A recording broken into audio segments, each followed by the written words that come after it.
Have you ever looked at a modern piece of technology, something sleek, complex, and undeniably advanced, and felt a thrill at how far we've come? It's easy to assume that innovation is a relatively recent phenomenon, something born of silicon chips and global collaboration. But what if I told you that some of the most astonishing inventions in human history weren't created in gleaming laboratories or high-tech startups? They were dreamed up thousands of years ago, in cultures we sometimes unfairly label as primitive or simplistic. We tend to picture ancient civilizations in broad strokes, pyramids, philosophers, maybe a few early tools. But what we often overlook are the flashes of genius so advanced, so precise, and so conceptually brilliant that they seem to defy the timeline of human progress itself. These weren't just incremental improvements, they were leaps, visionary creations that stood lonely and unmatched, sometimes for more than a millennium. Imagine an object so perfectly engineered that modern experts still struggle to recreate it with the same elegance. Or a concept so forward-thinking that it wouldn't find its equal until the Renaissance or even the Industrial Age. That's the real mystery here, not just what these civilizations built, but how they thought. How did they conceive of ideas that wouldn't become mainstream for another 1,000 years? What sparked these moments of breathtaking ingenuity in worlds without mass communication, without global networks of research, and often without any precedent at all? We're about to set off on a journey through time, across continents and cultures, in search of answers. This isn't just a list of curiosities, it's a testament to human creativity at its most daring, a reminder that brilliance isn't bound by era, resources, or even technology. It's a spark that has always glowed in the dark, waiting to be recognized. In this video, we'll explore 30 such marvels, inventions so far ahead of their time that they feel almost out of place in history. From intricate astronomical devices to medical breakthroughs, from revolutionary machinery to concepts that reshaped entire fields of knowledge, these aren't just artifacts. They're messages from the past, left behind by minds who saw the future long before anyone else. So settle in. Let's wander through the echoes of ancient workshops, climb the steps of forgotten libraries, and stand in awe of what was achieved when someone dared to think centuries ahead.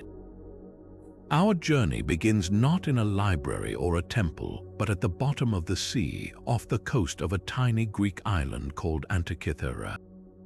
In the year 1900, sponge divers seeking refuge from a storm stumbled upon an incredible sight: the decaying remains of an ancient Roman cargo ship, its wooden hull long since eaten away, leaving a treasure trove of marble and bronze statues scattered across the seafloor.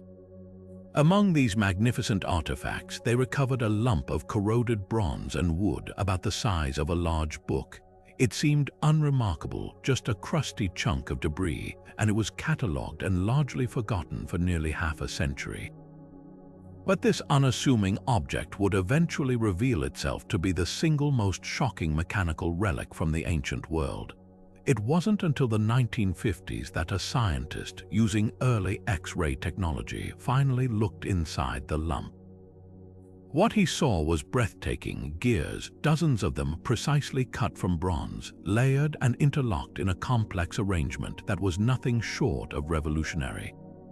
This was no simple statue or navigational tool. They had discovered the Antikythera Mechanism, an ancient Greek analog computer of staggering complexity, dating back to somewhere between the 2nd and 1st centuries before the Common Era. So what exactly did this device do? In essence, it was a mechanical model of the universe. By turning a hand crank on its side, the user could set the entire mechanism in motion. A series of dials and pointers on its front and back faces would then move, predicting with remarkable accuracy the movements of the sun and the moon, the phases of the lunar cycle, and the positions of the 5 planets known to the Greeks at the time. It could even forecast eclipses, not just when they would happen, but what type of eclipse they would be, lunar or solar, and the color of the moon during the event, which ancient cultures believed held prophetic significance. The genius of the mechanism lies in its miniaturization of cosmic mathematics. Its creators used a complex system of differential gears, a technology we thought was invented in the 16th century for automobiles to account for the irregular motions of celestial bodies. For instance, the moon's orbit isn't a perfect circle, it speeds up and slows down. The mechanism's gear trains perfectly replicate this anomaly, a feature of such sophistication that we wouldn't see its like again for over 1,000 years. This wasn't just a calculator, it was a dynamic simulation, a portable planetarium that brought the clockwork of the heavens into the hands of its user. It represents a level of scientific understanding and mechanical engineering that forces us to completely reconsider the technological capabilities of the ancient world. While the Antikythera Mechanism represents a pinnacle of ancient intellectual curiosity, our next invention showcases a far more visceral and terrifying form of genius. We journey now from the quiet depths of the Mediterranean to the fiery chaos of naval battle, moving from a device that mapped the heavens to a weapon that quite literally brought hell to the water's surface. If the mechanism was a testament to ancient understanding, then Greek fire was a demonstration of ancient power, a technological secret so potent and so closely guarded that its true recipe died with the empire that created it. The story of Greek fire is inextricably linked to the survival of the Byzantine Empire, the eastern remnant of Rome that stood as a bastion of Christianity against expanding forces for centuries. Its invention is credited to a Syrian engineer and architect named Kallinikos, who fled to Constantinople around the year 670 Common Era, bringing with him the knowledge of this terrifying new weapon. The timing could not have been more critical. The empire was under existential threat from the rapidly expanding Arab caliphates, whose formidable fleets were poised to strike the very heart of Byzantium. In the year 674, a massive Arab armada laid siege to Constantinople itself, blockading the city by sea. It was in this desperate moment that Greek fire was first unleashed, and it completely altered the course of the battle and arguably history. The effect on the attacking sailors must have been sheer supernatural terror. Byzantine Droman warships equipped with bronze siphons mounted on their prows would approach the enemy vessels. With a roar and a great gout of flame, a liquid fire would shoot from these tubes, arching through the air to splash against wooden hulls and sails. This was no ordinary fire. Water could not quench it. In fact, some accounts suggest water only intensified the inferno. It clung to everything it touched, burning with such intensity that it could melt the very metal of a ship. Sailors faced an impossible choice: burn alive on a deck transformed into a furnace, or leap into the sea only to find the fire spreading across the water's surface around them, trapping them in a blazing circle. The Arab siege was broken, and again in a later assault in 718, Greek fire proved decisive in saving the capital. So what was this mysterious substance? The precise formula was the state secret of all state secrets, known only to the Byzantine emperors and a single, trusted family of manufacturers. Knowledge was so compartmentalized that even the operators on the ships likely only knew how to operate the pressurized siphons, not what fuel they contained. Based on contemporary descriptions and modern chemical analysis, historians believe it was a complex mixture based on crude petroleum or naphtha, skimmed from natural oil seeps in the region. This was likely combined with quicklime, a substance that ignites upon contact with water, which would explain the horrifying phenomenon of the fire burning even more fiercely on the waves. Other proposed ingredients include pine resin to make the mixture sticky and cling to surfaces, sulfur to produce toxic fumes, and saltpeter to help sustain the combustion. The true brilliance of Greek fire lay in its delivery system. It wasn't merely thrown in pots, it was a precisely engineered projectile weapon. The liquid mixture was stored in heated, pressurized tanks below deck before being pumped through insulated bronze pipes to the operator at the siphon. This required an incredible understanding of mechanics, pressure, and chemistry to manage without catastrophic accidents. The Byzantines developed multiple deployment methods over time, from handheld grenades to portable pumps, but the ship-mounted siphon remained the most iconic and fearsome. Despite countless attempts, the exact formula and mechanics of the most advanced version of Greek fire have never been successfully replicated. Its secret died with the fall of Constantinople in the year 1253, leaving behind only vivid historical accounts and the lingering image of a flame that conquered the sea. It stands as a powerful reminder that in the ancient world, a single technological advantage protected and deployed with strategic genius could literally defend an empire against overwhelming odds. From the tempestuous seas defended by unquenchable fire, we travel now to the very bedrock of an empire, the stone and mortar that built a world. While Greek fire was a fleeting, albeit spectacular, secret, the Romans perfected a technology of astonishing permanence, one we live among the ruins of to this very day. We're shifting our focus from a weapon of war to an invention of profound peace and stability, Roman concrete. For centuries, we've looked upon the crumbling infrastructure of the modern world, bridges with failing supports, concrete pillars spalling after mere decades, and marveled at the endurance of ancient Roman structures. The Pantheon in Rome, with its breathtaking, unsupported dome, has weathered 2,000 years of elements and earthquakes. Roman harbors, like the one at Caesarea Maritima, have spent millennia submerged in the corrosive Mediterranean Sea, yet their concrete piers break the waves today stronger than when they were first poured. This isn't just a testament to good craftsmanship. It's evidence of a forgotten science, a recipe for concrete fundamentally superior to our own in many applications. The secret wasn't in their strength of will, but in the very earth beneath their feet. While modern Portland cement relies heavily on limestone, the Romans had a magical ingredient, a special volcanic ash called pulvis puteolinus, known today as pozzolana, named after the town of Pozzuoli near Mount Vesuvius, where it was extensively mined. This wasn't just simple ash, it was a complex aluminosilicate material. The Romans would mix this pozzolana with lime, calcium oxide, and water to create their revolutionary mortar, which they then combined with aggregates like rock and brick fragments to form concrete. Here's where the ancient chemistry gets truly brilliant. When modern concrete sets, it undergoes a process where the paste dries and hardens, primarily through the hydration of tricalcium silicate. This creates a rigid but ultimately brittle matrix that is highly susceptible to cracking. Water is its enemy, seeping into these micro fissures, freezing, expanding, and tearing the structure apart from the inside. Roman concrete, however, does something completely different. The lime and pozzolana mixture, when combined with seawater, triggers a spectacular long-term chemical reaction. It forms a rare, incredibly sturdy crystal called aluminous tobamorite. This is the miracle of Roman concrete.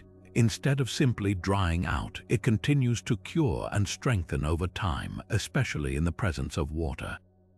The seawater percolating through the Roman harbor walls didn't deteriorate them. It actually facilitated a slow, ongoing chemical conversation between the lime, the pozzolana, and the minerals in the water, constantly forming more of these strengthening crystals. The concrete essentially heals its own tiny cracks, becoming more monolithic and resilient with every passing century. Modern scientists, using advanced tools like microdiffraction and X-ray microscopy, have only recently begun to unpack this complex process, a feat of nano-engineering the Romans achieved entirely through observation and experimentation. This explains the impossible endurance of structures like the Pantheon's dome, the largest unreinforced concrete dome in the world. It wasn't just built, it was grown, a living stone that settled into its strength over generations. Compare this to our modern concrete, which has a designed lifespan, an expiration date after which expensive and disruptive repairs are inevitable. The Romans built for eternity, and in many cases they succeeded. Their concrete was more flexible, more resistant to fracture, and perfectly suited for the monumental, ambitious architecture that defined their civilization. The vast aqueducts, the massive baths, the soaring arches that distributed weight with impeccable efficiency. They left behind a world of stone that whispers not of ruin, but of resilience, a silent challenge from the past that asks us why our own foundations seem so fleeting. Leaving behind the monolithic endurance of Roman concrete, we turn our attention to a far more delicate and enigmatic artifact, one that suggests a flicker of electrical genius in the ancient world. In the basement of the National Museum of Iraq in Baghdad, there rests a cluster of rather unassuming objects, a handful of small clay jars, each about the size of a fist. They wouldn't look out of place holding scrolls or common spices, but their contents tell a different, far more intriguing story. Each jar contains a rolled copper sheet forming a cylinder, and nestled inside that cylinder is a single iron rod. The top of the jar was sealed with an asphalt or bitumen plug, which also served to insulate and hold the iron rod perfectly in place inside the copper tube. Discovered in 1936 at a 2,000-year-old Parthian site just outside Baghdad, these peculiar vessels have ignited one of the most captivating and heated debates in all of archaeology. Did an ancient civilization accidentally, or perhaps intentionally, create a battery? The theory was first proposed by a German archaeologist named Wilhelm Koenig after he examined the finds. He noticed that if the jar were to be filled with an acidic liquid, something as common as vinegar or grape juice, a fascinating chemical reaction would occur. The acidic fluid would act as an electrolyte, enabling a transfer of electrons between the dissimilar metals. The iron rod would willingly give up electrons, becoming the anode, while the copper cylinder would accept them, becoming the cathode. In essence, this simple arrangement would create a classic galvanic cell, capable of producing a low-voltage electric current, roughly 1 volt of electricity per jar. Modern enthusiasts have proven this beyond doubt, creating faithful replicas that successfully generate a small but measurable amount of power. The discovery raises a thrilling and almost science fiction-like possibility that the concept of a battery, a cornerstone of modern technology, may have had a prehistoric prototype. Of course, such a revolutionary claim invites intense skepticism, and the archaeological community is deeply divided on the subject. The primary counter-argument is a simple and compelling one: a complete lack of context. If these were indeed ancient batteries, where are the wires? Where is any evidence of their use? No attached metal conductors, no electroplated objects, and no contemporary descriptions of electrical phenomena have been found from that time and place to corroborate the theory. Skeptics propose more mundane, though still ingenious, alternative uses. The most widely accepted explanation is that the jars were used for the safe storage of sacred scrolls, perhaps made of expensive parchment or papyrus. The copper cylinder would have protected the precious scrolls from pests and decay, while the asphalt seal would have made the container airtight. In this view, the iron rod might have simply been a convenient handle to pull the scroll out of its protective case. Yet, the electrochemical possibility is too tantalizing to dismiss outright. If these were batteries, what could the Parthians, or perhaps the later Sasanians who also occupied the region, have used them for? One compelling application is electroplating, the process of using an electric current to bond a thin layer of a precious metal, like gold, onto the surface of a less valuable metal, like silver. A small voltage is all that is required for this process, and several ancient Mesopotamian artifacts exist that appear to be gilded silver objects. The conventional explanation is that they were fire-gilded, but it's not impossible that an electrochemical method was used. Another fascinating possibility lies in the realm of medicine. Ancient Greek and Roman texts describe the use of electric fish, like the torpedo ray, to administer shocks for pain relief, particularly for ailments like gout or headaches. Could a physician have used a series of these jars to generate a similar, controllable numbing sensation? The truth is, we may never know for certain. The original context of the find was not meticulously documented by modern standards, and the artifacts themselves were looted from the National Museum of Iraq during the 2003 invasion, though most have since been recovered. The Baghdad Battery exists in that beautiful, frustrating space of historical mystery. It stands as a powerful symbol of a forgotten what-if. Whether it was a sacred scroll case, a primitive battery, or something else entirely, it forces us to confront the limits of our understanding. It challenges our assumptions of a linear progression of knowledge and leaves the door open to the idea that sparks of modern science may have flickered in the distant past, only to be extinguished and lost for centuries, waiting to be rediscovered. Leaving behind the electrochemical mystery of Baghdad, we journey now to a different kind of ancient genius, one not of chemistry, but of pure, clear sight. Our next artifact doesn't generate power, it manipulates light with a precision that feels almost impossibly modern. In the Grand Palace of Nimrud, the ancient Assyrian capital, archaeologists made a discovery that was both simple and profound. It wasn't a towering statue or a golden treasure, but a small, oval-shaped piece of rock crystal, painstakingly ground and polished sometime around 750 to 710 before the Common Era. This is the Nimrud Lens, and it remains one of the oldest known manufactured lenses in the world. Held in the hand, it feels unassuming, about the size of a large coin and not much thicker. But its simplicity is deceptive. When you examine its profile, you see it's expertly ground into a slightly convex shape, a form we now know is ideal for bending light. Modern testing has confirmed its optical properties. This 3,000-year-old piece of crystal can magnify small text or objects, and if held steady under the bright Mesopotamian sun, it can focus those rays into a pinpoint of intense heat capable of sparking a flame.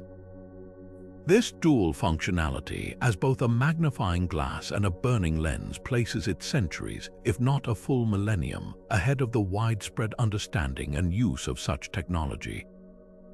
The immediate, most relatable theory is that it served as a simple magnifying tool. An Assyrian artisan or scribe, their eyes strained from intricate work like engraving tiny cuneiform characters onto seals or working on delicate metal filigree, could have used this lens to bring the finest details into sharp, clear focus. It's a practical, everyday explanation that connects us directly to a human experience we all share, the need to see something more clearly. Alternatively, its ability to start a fire would have been nothing short of magical in an age where creating a flame required strenuous effort with a fire drill. A priest could have used it to ceremoniously light a sacred altar fire, a seemingly divine ignition born from the power of the sun itself. Yet, the most tantalizing possibility pushes far beyond these practical uses. The lens was discovered among a treasure trove of high-status objects, including exquisite ivories and precious stones, in a room that might have been a royal workshop or library. This context suggests it wasn't merely a craftsman's tool. Could it have been part of a much more sophisticated optical device? The renowned astronomer and author Sir John Layard, who first studied the lens, proposed it might have been used as a burning glass for cauterizing wounds, a practice known in other ancient cultures. But others have looked at its precise optics and its elite setting and wondered if it was an early component of a primitive telescope. This idea is not as far-fetched as it might seem. The Assyrians were meticulous astronomers, carefully charting the movements of planets and stars for both religious and calendrical purposes. The ability to magnify the night sky just slightly, to get a clearer view of a distant planet or to resolve a faint star cluster would have been an invaluable advantage. While there's no direct evidence of a telescope assembly, the existence of a high-quality lens proves the fundamental principle was not only understood but expertly executed. It suggests a line of inquiry, a spark of optical science that, for reasons lost to history, was not fully pursued and expanded upon until many centuries later in the workshops of Europe. The Nimrud Lens, therefore, stands as a monument to a path not taken. It represents a moment where ancient science grasped a concept with profound future implications, yet it remained a brilliant, isolated artifact rather than the foundation of a new technology. It's a silent question posed by the past. What other discoveries, what other leaps of understanding were made and then lost, waiting to be independently reinvented 1,000 years later? This small piece of crystal doesn't just magnify objects, it magnifies our curiosity, forcing us to wonder just how clearly the ancient world truly saw. If the Nimrud Lens represents a solitary spark of optical genius, our next invention reveals an ancient civilization that systematized discovery, turning brilliant ideas into sophisticated tools of statecraft. We travel now from the Middle East to the Han Dynasty in China, to the year 132 of the Common Era.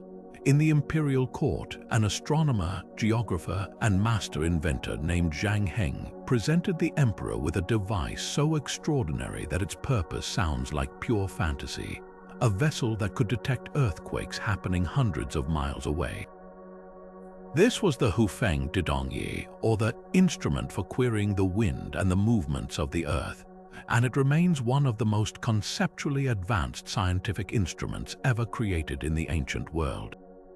Historical accounts describe it as a magnificent bronze urn about 6 feet in diameter. Its surface was adorned with 8 dragons, spaced evenly around the top, each one gazing downward with a bronze ball clutched in its jaws. Directly below each dragon sat a corresponding bronze frog, its mouth wide open, ready to receive the ball. The entire apparatus had an air of ritualistic grandeur, but this was not ceremonial art. It was a precision machine, an analog sensor of breathtaking ingenuity. The internal mechanism, though lost to time, is described in historical texts. Most experts believe that inside the ornate vessel hung a heavy inverted pendulum, a mass suspended in the center that could swing freely. This pendulum was carefully calibrated so that the slightest tremors would set it in motion, but the normal hustle and bustle of the palace, footsteps, carts rumbling by, would not disturb its equilibrium. The device's operation was a marvel of theatrical engineering. When an earthquake occurred, even a distant one whose tremors were too faint for human senses to detect, the seismic waves would travel through the earth and reach the instrument. These waves would jolt the base of the urn, but the heavy central pendulum, thanks to its inertia, would lag behind the movement. This differential motion would trigger a delicate lever mechanism inside the specific dragon, aligned with the direction from which the tremors originated. That dragon's jaw would clench open, and the bronze ball would fall with a resonant clang directly into the mouth of the waiting frog below. The court would be alerted not just that an earthquake had happened, but crucially, which direction it had come from. The most famous anecdote demonstrating its effectiveness occurred in the year 138.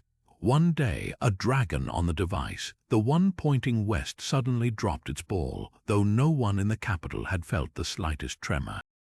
Skepticism ran high. Many at court assumed the machine had malfunctioned, but several days later, a messenger arrived from the western region, reporting that a major earthquake had indeed struck a city hundreds of miles away on the very day and time the device had activated. It was a stunning validation of Zhang Heng's invention, proving it could provide the central government with a crucial early warning of disaster in a distant province, allowing for the timely dispatch of aid and troops long before a messenger could possibly arrive. For centuries, Western historians viewed the seismoscope with a degree of skepticism, classifying it as a legend or a clever trick. How could a second-century device possibly achieve what European science would not until the 19th century? The challenge for modern engineers has been replicating its function without the original plans. The exact design of the internal tooth and lever mechanism described in texts is still debated. However, successful reconstructions, notably by a team in the 20th century and more recently in 2005, have confirmed the principle is not only sound but remarkably effective. Using a pendulum suspended delicately, these replicas have proven capable of detecting simulated quakes and accurately indicating their direction, just as the ancient records claim. Zhang Heng's seismoscope stands as a monumental achievement for several reasons. It wasn't merely a philosophical concept, it was a practical, deployed tool for governance. It demonstrates a profound understanding of physics, specifically the principles of inertia and momentum, that wouldn't be formally defined in the West for another 1500 years. Most importantly, it reflects a scientific mindset that sought to measure and understand natural phenomena objectively, to move beyond superstition and into the realm of empirical observation.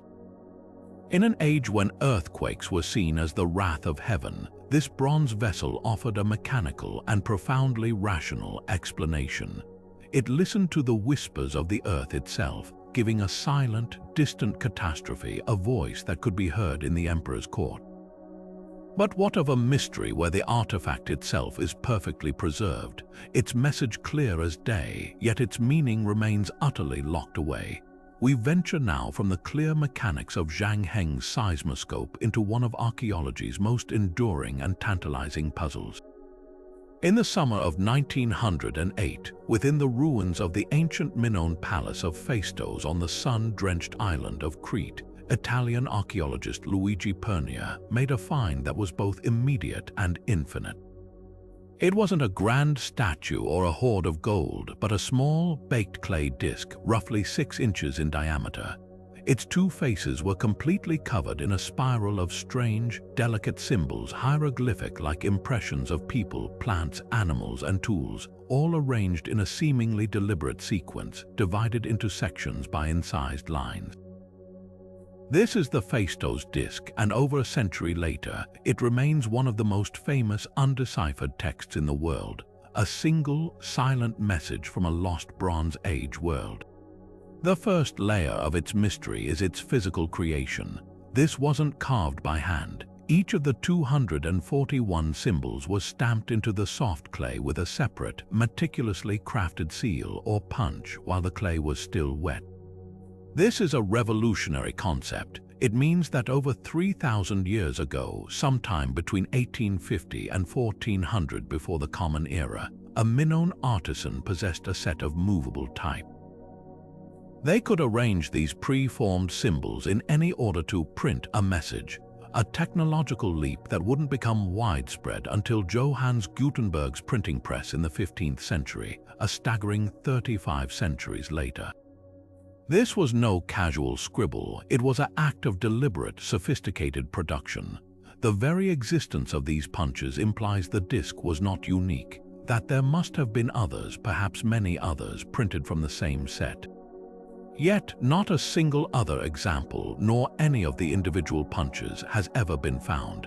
The Phaistos disc stands alone, a unique example of a technology that seemingly appeared, was used once, and then vanished without a trace for millennia. Naturally, this profound uniqueness fuels intense debate over its purpose. With no other examples for comparison and no known key to its code, scholars have proposed a dizzying array of theories. Some believe it holds a religious text, a hymn to a Minoan goddess, with a spiraling pattern representing a ritual dance or a sacred labyrinth. Others argue it's a practical document, perhaps a calendar tracking agricultural cycles or astronomical events, with each segment denoting a specific day or ritual. There's a compelling theory that it could be a legal document, a royal proclamation, or even a form of ancient geopolitical treaty. And then there are the more speculative ideas that it's a board game with the spiraling path representing the playing track, or even a primitive musical score. The truth is, without a much larger corpus of text or a bilingual Rosetta Stone equivalent, we simply have no way to test any of these hypotheses definitively. This leads to the heart of the problem, the script itself. The 45 distinct symbols on the disc are unlike any other writing system found on Crete. It shares no clear, direct relationship with the other Minoan scripts we know, Linear and Cretan hieroglyphics, though a few symbols bear a vague resemblance. It is, as far as we can tell, a complete linguistic isolate. Over the decades, countless attempts at decipherment have been made, each one claiming success. Researchers have proposed links to ancient Greek, Hittite, Luwian, Semitic languages, and even far-flung connections to Slavic or Baltic tongues. Some decryptions paint it as a narrative poem, others as a list of names or places. Yet none of these interpretations has gained widespread acceptance within the academic community.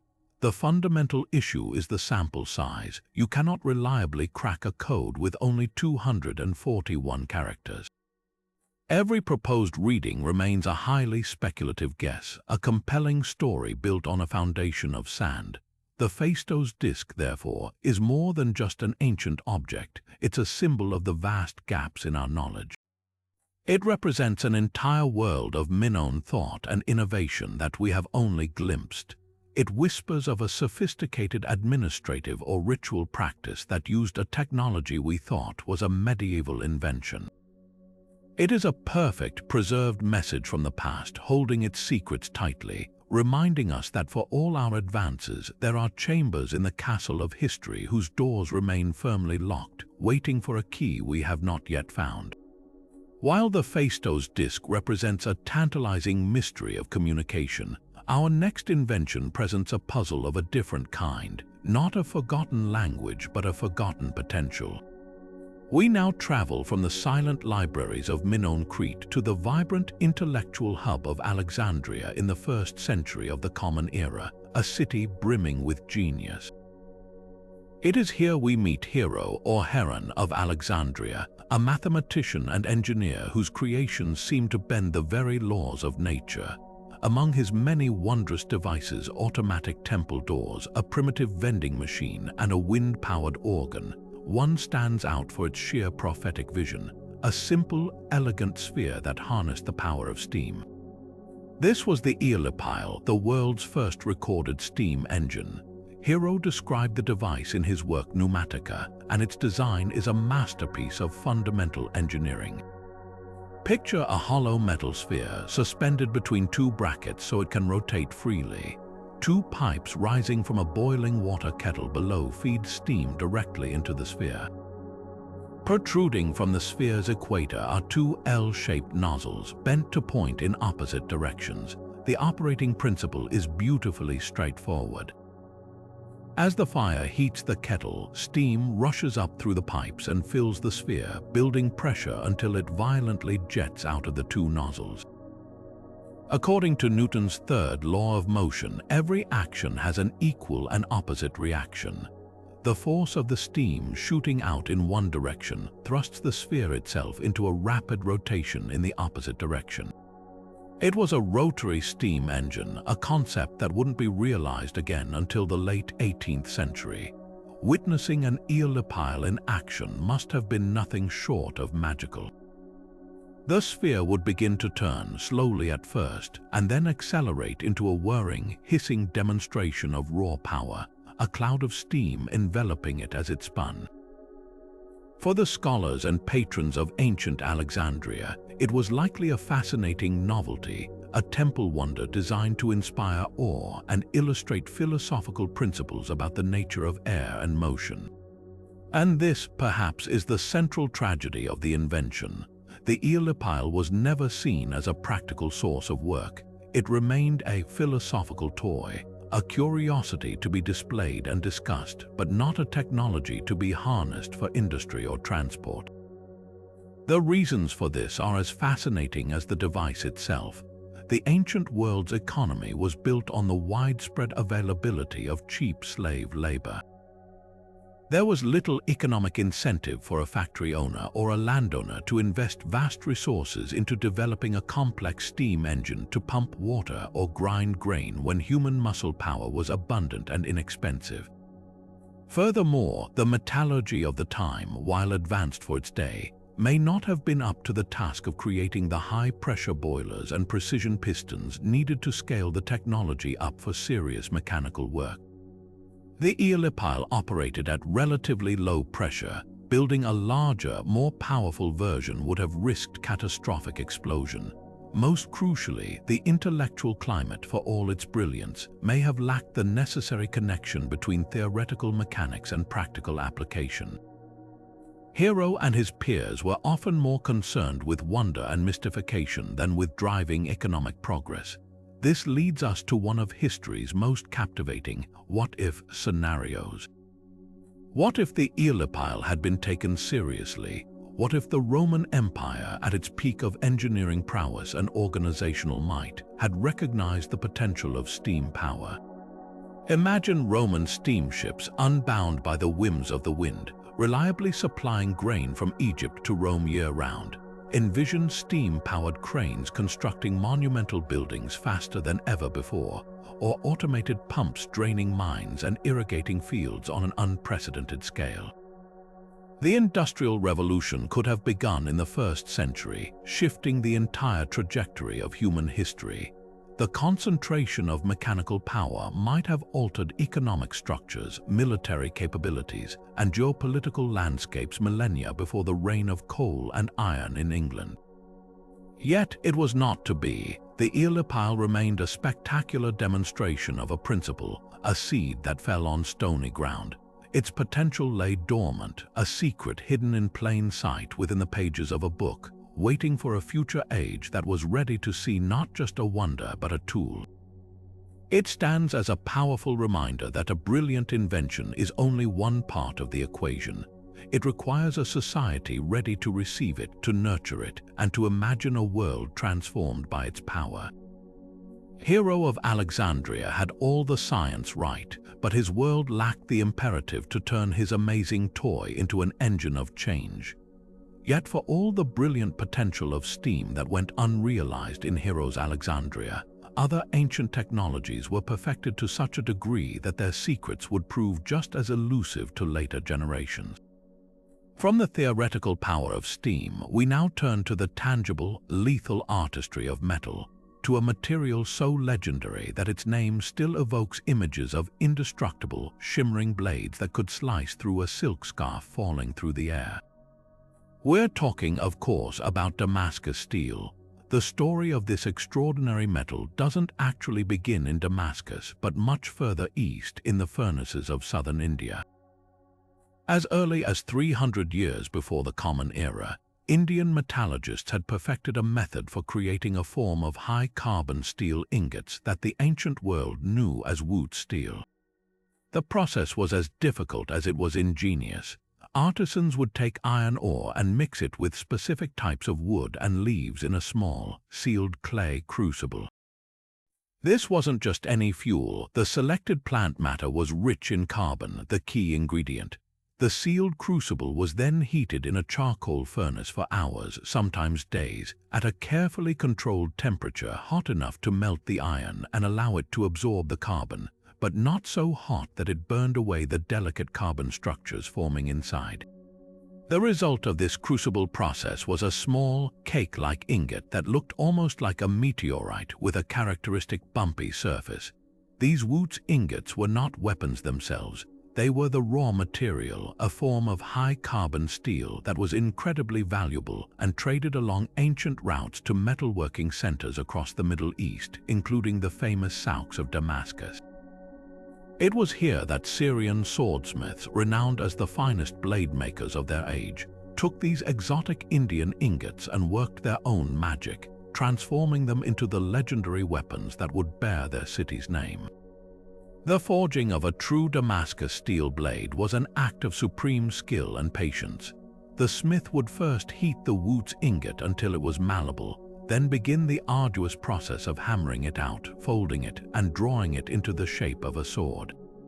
This process wasn't just about form, it was about coaxing out the hidden internal structure of the steel. Through a meticulous cycle of heating, hammering, and most critically, a very specific cooling process, the smith was manipulating the steel at a molecular level. The controlled thermal cycling caused the carbon within the steel to precipitate out in the form of microscopic structures called carbides, forming layers and patterns that were literally forged into the blade's very essence. This is where the magic happened. The final blade possessed two seemingly contradictory qualities that made it the stuff of legend. First was its incredible sharpness and ability to hold an edge. A properly forged Damascus blade could be sharpened to a molecular thinness far superior to any European sword of the period. Second, and just as important, was its legendary flexibility and toughness. While many hard steels are brittle and can shatter under impact, a Damascus sword was remarkably resilient. Historical accounts describe these blades being bent into curves without breaking and then springing back straight, a terrifying advantage in the heat of battle. And all of this was adorned with its most famous feature, those mesmerizing, watery patterns shimmering across the surface, a direct visual fingerprint of the complex microstructure within. For centuries, the secret of how to replicate this process eluded European smiths who encountered these remarkable weapons during the Crusades. Their own blades would notch, break, or simply go dull against the superior Damascus steel, which they attributed to magic or sorcery. The truth, as modern materials science has revealed using electron microscopes, is even more incredible. Those beautiful waves on the surface are actually the visible evidence of carbon nanotubes and nanowires that formed within the steel during the ancient forging process. The specific impurities in the original Indian iron ore, particularly vanadium and other trace elements, combined with the precise thermal cycling, caused the carbon to self-assemble into these nanoscale structures. These carbon nanotubes, something we think of as a modern discovery, are what gave the steel its unique combination of hardness and flexibility. The ancient smiths had literally stumbled upon nanotechnology, achieving through recipe, ritual, and immense skill what we can only now fully explain in a laboratory. And then, seemingly overnight, the knowledge vanished. By the end of the 18th century, the production of true Damascus steel swords ceased. The last blades were made from remaining stocks of the old Wootz ingots. The exact reasons for the loss are a historical puzzle. Some theories point to a disruption in the trade routes that supplied the specific Indian iron ore with its crucial trace elements. Others suggest the secret was so closely guarded by guilds of smiths that it was never widely written down. And as those masters died without apprentices worthy of the knowledge, the technique died with them. It's also possible that the original sources of ore were simply exhausted. Whatever the cause, the formula was lost, transforming the legendary blades from a manufacturable reality into a myth. The quest to recreate Damascus steel has become a sort of holy grail for modern blacksmiths and metallurgists. Using advanced scanning equipment, we can now reverse engineer the structure of ancient blades, but replicating the exact process with consistency has proven maddeningly difficult. It appears the ancient craft relied on an almost intuitive understanding of temperature and rhythm, a feel that is hard to codify into a modern scientific manual. Contemporary attempts often produce steel with a similar pattern, a cosmetic imitation, but they frequently lack the same legendary mechanical properties, the perfect marriage of sharpness and strength. The original Damascus steel stands as a humbling reminder that some ancient arts were not merely crude precursors to our own, but were instead peaks of achievement reached by a different path, a path we are still, centuries later, trying to find our way back to. But if Damascus steel represents a peak of ancient metallurgy, our next artifact shows us a mastery of materials on an entirely different scale, not the strength of a sword, but the magic of light playing on a cup. We travel now from the smoky forges of Syria to the delicate workshops of Roman glassmakers in the 4th century of the Common Era. Here we find an object that seems to defy the very laws of physics as the ancient world understood them. It's known as the Lycurgus cup, a magnificent Roman diatratum vessel, and it holds a secret so advanced that it wouldn't be fully understood for over 1600 years. At first glance, under reflected light, light shining directly onto it from the front, the cup appears a stunning, opaque jade green. It depicts a powerful and terrifying scene from mythology, the ill-fated King Lycurgus of Thrace, entangled in vines after angering the god Dionysus.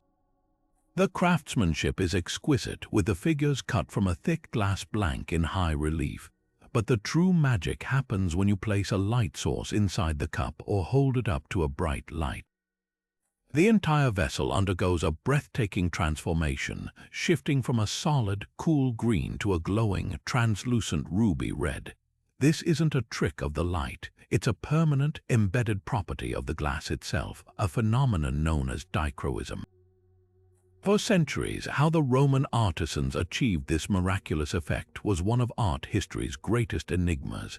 The answer, as modern science has revealed using powerful electron microscopes, is nothing short of astounding.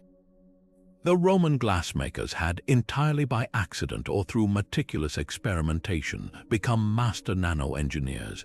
They had impregnated the glass with a precise colloidal suspension of incredibly tiny metal particles, specifically gold and silver, each one measuring only about 50 nanometers in diameter.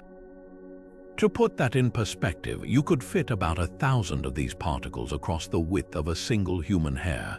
This was not a simple glitter.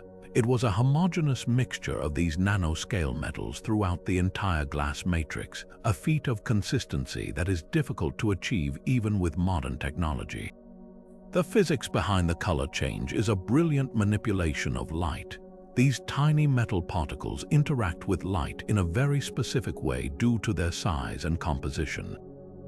When light hits the cup from the outside in reflected light, the particles predominantly scatter the shorter wavelengths of light, the greens and blues, which is what our eyes see, giving the cup its jade green appearance.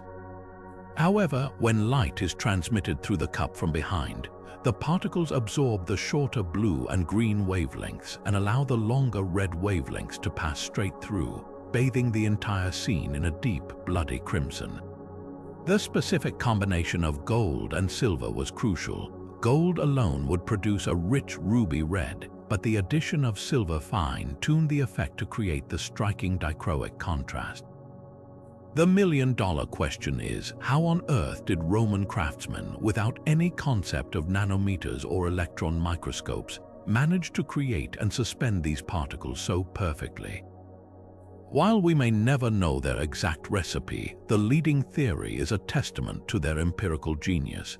It's believed they began by creating a special batch of glass, to which they added very fine powders of gold and silver, perhaps as little as 1 part in 1,000. But simply adding powdered metal wouldn't create nanoparticles, it would create flecks. The key was in the heating and cooling process. The artisans would have heated the glass to a molten state and then allowed it to cool and solidify very, very slowly. During this prolonged annealing process, the tiny atoms of gold and silver would slowly diffuse through the molten glass and cluster together, nucleating into the perfect nano-sized particles. The precise control of temperature and timing over hours or even days was what allowed these particles to form at the correct scale without clumping together into larger, ineffective chunks. This was no happy accident. It was a repeatable, complex manufacturing technique.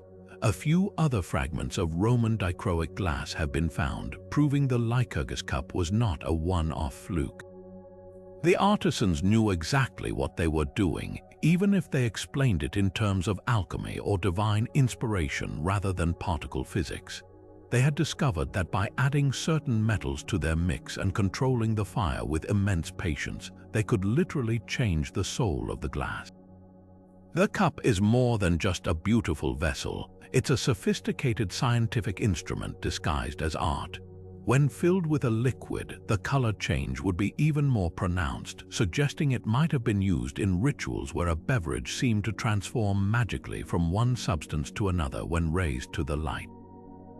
To a Roman noble at a banquet, drinking from such a cup would have been an experience of pure wonder, a demonstration of their civilization's unparalleled command over the natural world. It stands as a silent, shimmering monument to the fact that the ancient world's brilliance often lay not in brute force engineering, but in a subtle, intimate, and breathtakingly beautiful manipulation of nature's smallest secrets. From the delicate nano-engineering of Roman glass, we turn now to a technology of sheer, brilliant scale, one designed not to play with light but to command the very climate of a building. While the Lycurgus cup transformed a drinking experience, our next invention transformed daily life itself, offering a luxury that would vanish from the world for over 1,000 years. We're traveling to the ancient Greek world, not for philosophy or politics, but for a surprisingly modern comfort: central heating. We often credit the Romans with this amenity, and they were certainly its most prolific installers, but the core concept of the hypocaust system, the method of underfloor heating, was a Greek innovation. The name itself comes from the Greek words hypo, meaning under, and kaustos, meaning burnt. It was the brilliant engineer and inventor Sergius Orota who, in the 1st century before the Common Era, is credited with perfecting and popularizing the system for heating public bathhouses and the villas of the wealthy throughout the Roman world. But the foundational idea had Greek fingerprints all over it. So how did this ancient HVAC system work? The principle was one of radiant heat, executed with simple yet profound elegance. The process began in a furnace or prefurnium, typically located in an external room or even outside the building. A team of stokers, often slaves, would maintain a constant fire in this furnace. But the heat wasn't channeled upwards into a chimney. Instead, it was forced to travel horizontally beneath the very floors of the living spaces.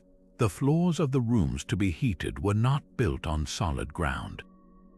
They were raised up on a grid of short, sturdy pillars called pilli, made of stacked bricks or tiles. This created a hollow space, a plenum chamber, beneath the entire floor. The hot air and gases from the furnace would rush into this open space, completely enveloping the underside of the floor, which was typically made of large, flat terracotta tiles that were excellent at absorbing and conducting thermal energy. But the genius didn't stop at the floor. The heat needed to escape, so the system incorporated another brilliant feature: box tiles.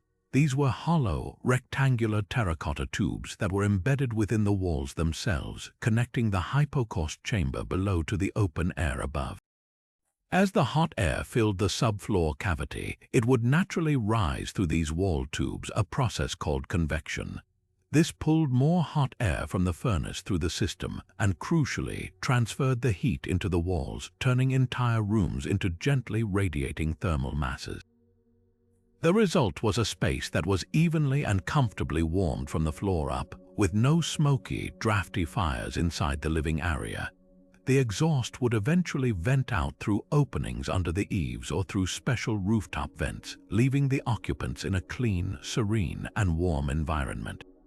The sophistication of this system is staggering.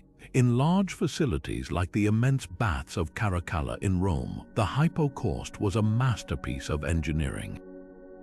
It had to heat acres of flooring and vast swimming pools, requiring multiple furnaces and a complex network of underground channels to distribute the heat evenly. The Romans even developed a way to control the temperature in different rooms by adjusting the height of the floor pillars. A lower floor with pillars placed closer together would heat up less, while a higher floor with more space for hot air to circulate would get significantly hotter. This allowed for a progression of rooms with different heat levels, from the warm tepidarium to the intensely hot coldarium. Walking on one of these floors would have been a unique sensation, constantly warm to the bare foot, a gentle heat rising to fill the entire room. For a culture that valued public bathing as a daily ritual, this technology was not a mere luxury. It was central to the social and therapeutic experience. And then, as the Roman Empire declined and the infrastructure and wealth needed to maintain these systems faded away, the knowledge and practice of central heating virtually disappeared from Europe. For centuries, people huddled around smoky, inefficient hearths, their floors and walls cold and damp. It wouldn't be until the 19th century, with the advent of steam and hot water systems, that this level of comfort would be rediscovered and achieved again on a wide scale. The hypocaust stands as a monument to an ancient understanding of physics and a commitment to comfort that feels eerily modern, a warm echo from a past that was far more advanced than we often imagine. While the Romans and Greeks engineered comfort for their homes and bathhouses, an entirely different kind of material science was flourishing across the Atlantic, one that would create a substance essential to the modern world. We journey now to the steamy lowlands of ancient Mesoamerica, home to the Maya, a civilization renowned for its astronomical precision and towering pyramids. But beyond their celestial calendars and stone cities lay a technological secret rooted in the jungle itself. The world's first sophisticated rubber processing industry, centuries before Charles Goodyear would discover vulcanization. The story begins with a tree. The Maya and other Mesoamerican peoples like the Aztecs and Olmecs identified several types of rubber trees, most notably the Castilla elastica. They developed a method for harvesting its precious sap, a milky white latex, not by cutting into the bark haphazardly, but by making a series of precise, angled slashes that allowed the latex to drip down into containers without killing the tree. In its raw, natural state, this latex is sticky, prone to decay, and loses its shape in the heat of the sun. It's a promising material, but not a practical one.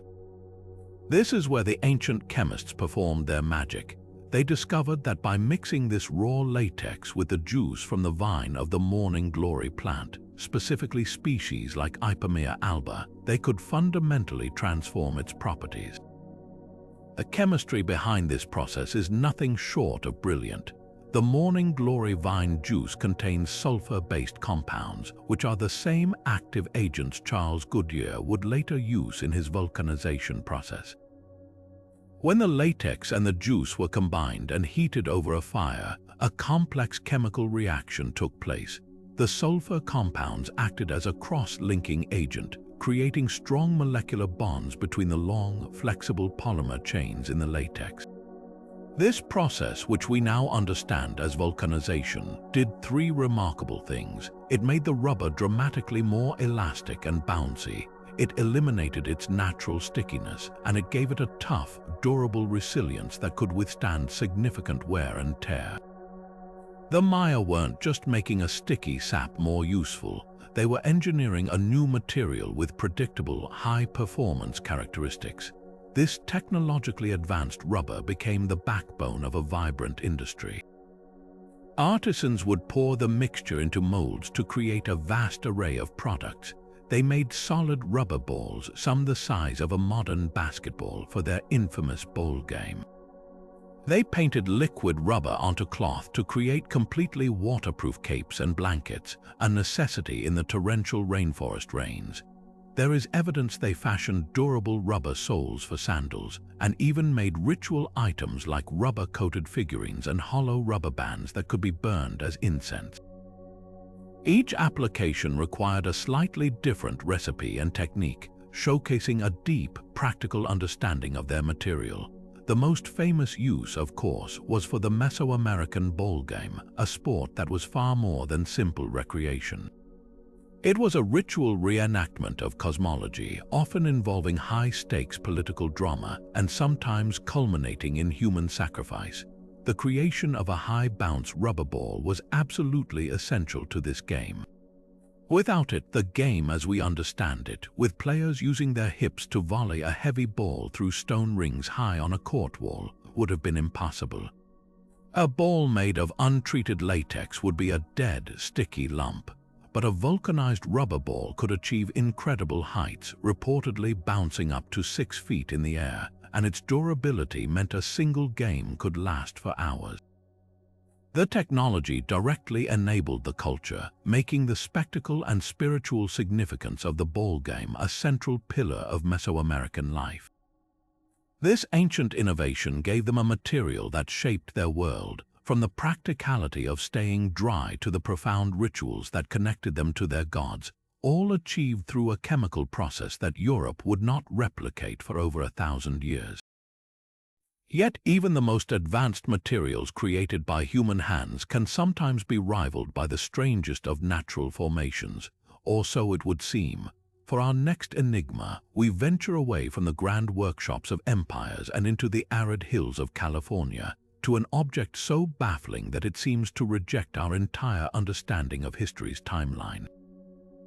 This is the story of the Koso artifact, a mystery that begins not with an archaeological dig, but with a simple hobby.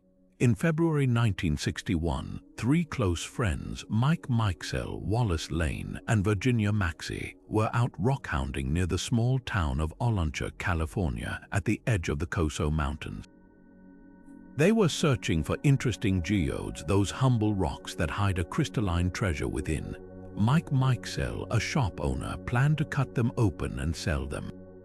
One particular find seemed promising, a rough, lumpy nodule encrusted with fossilized shells and hardened clay.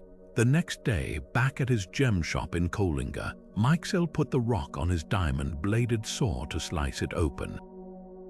The blade nearly shattered. Inside, instead of the expected cavity of sparkling quartz crystals, was something entirely metallic and utterly bizarre. What they found looked for all the world like a modern spark plug. At the core was a 2mm rod of brilliant, shiny metal. This was surrounded by a ceramic or porcelain collar, which itself was encased in a hexagonal sheath of corroded copper.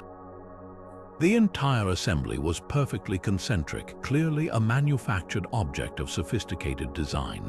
The problem, the immense problem, was the rock that encased it. Based on the layers of fossil shells and the degree of petrification, geologists who later examined it estimated the nodule had taken at least 500,000 years to form. This would place its encasement deep in the Pleistocene epoch, a time when early humans were just beginning to use the most primitive stone tools. The idea of a spark plug from that era is, of course, a profound impossibility. The find was immediately christened an out-of-place artifact, a term for objects that seem to exist outside their logical time period, and it ignited a firestorm of controversy that continues to this day. The debate essentially splits into two camps. On one side are those who see the Koso artifact as definitive proof of a radical historical narrative evidence of a lost advanced civilization, like Atlantis, or even a visit from ancient astronauts. Their argument is simple: the object is what it appears to be, and since conventional history cannot explain its presence in such an ancient rock, our conventional history must be wrong. This theory points to the object's advanced manufacturing and its seemingly impossible age as irrefutable evidence. The other, more skeptical camp argues for a case of mistaken identity and misinterpretation. Their first target was the geological dating. The initial 500,000-year estimate was not based on rigorous, peer-reviewed analysis like radiometric dating, but on visual inspection of the encrustations. Skeptics argued that minerals can accumulate and harden much faster under the right conditions, especially in a water-rich environment. The nodule could have formed around a much more recent object in a matter of decades, not millennia. The second and most conclusive argument came from a detailed investigation in the 1990s. Researchers for the magazine Extraordinary Science managed to track down the original artifact and obtained permission to have it re-examined. Using modern X-ray analysis, they got a clear look at the internal structure without damaging the rock. The results were decisive. The mysterious object wasn't a spark plug from a mythical civilization. It was almost certainly a champion spark plug from the early 20th century, likely from a Model T Ford or similar vehicle from the 1920s. The internal X-rays revealed a tiny metal spring, a feature found in spark plugs of that era but not in more modern ones. The hexagonal copper sheath was the spark plug's threaded shell, and the central rod was its electrode. The ceramic collar was the standard porcelain insulator found in every spark plug. The mystery of its encasement was also solved. The area where it was found, the Koso Mountains, was not only a site for ancient fossils but also a hub for mining operations in the late 1800s and early 1900s.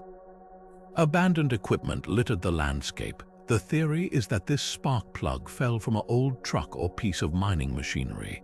Over time, it lay in a mineral-rich environment, perhaps even in a muddy lakebed.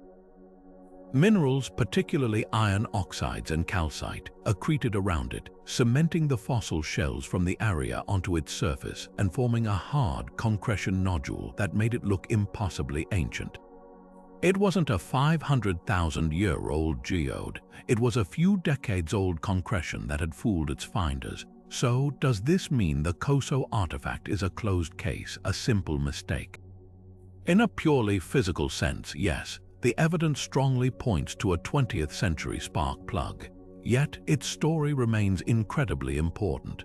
It stands as a perfect case study in how mysteries are born, not from malice, but from a collision of genuine surprise and incomplete information. The rockhounds weren't trying to hoax anyone. They were genuinely amazed by their discovery. The initial geologists made a best guess estimate based on what they saw. The true scientific process, however, didn't stop there. It involved skepticism, further investigation, and the application of better technology to finally arrive at a more plausible answer. The enduring power of the Khoso artifact isn't in proving a forgotten chapter of history, but in highlighting a fundamental human desire, the longing for mystery itself.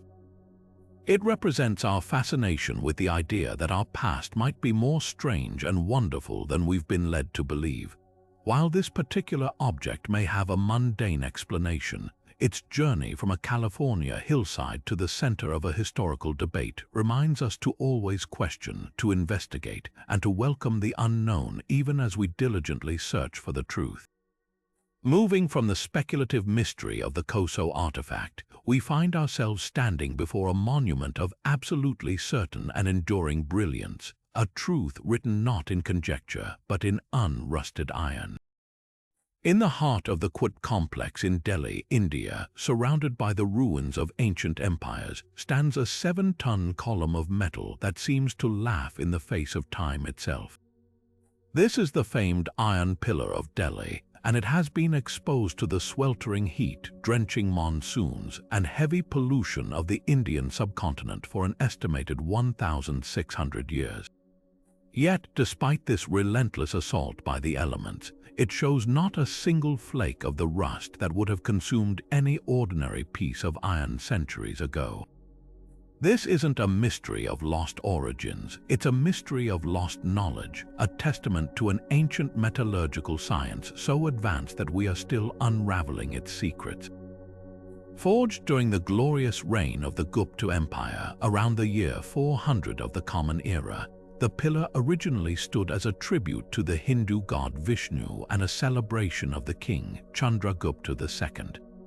Its Sanskrit inscription, still perfectly legible, is a testament to its original purpose, but its true, lasting marvel is its material immortality. For centuries, it was believed the pillar was made from some mysterious, non-terrestrial metal, or that it was protected by a divine blessing. The real answer, revealed by modern spectroscopic analysis, is a masterpiece of chemical engineering achieved over 15 centuries before the invention of stainless steel. The secret isn't in the pillar's isolation from the elements, but in its very skin. Over its long life, the pillar has developed an extraordinarily thin protective film, a passive coating only about 1/50th the thickness of a human hair. This film is not an applied paint or sealant. It's a layer that grew naturally from the metal itself, a direct result of the unique chemical recipe the ancient Indian ironsmiths used. The key ingredient was phosphorus. The iron used to forge the pillar has a very high phosphorus content, around 1%, and an unusually low amount of manganese and sulfur. This precise chemical signature is the result of the ancient forging process. Traditional Indian iron production used a specific method where the iron ore was smelted with a large amount of charcoal in a high-temperature furnace.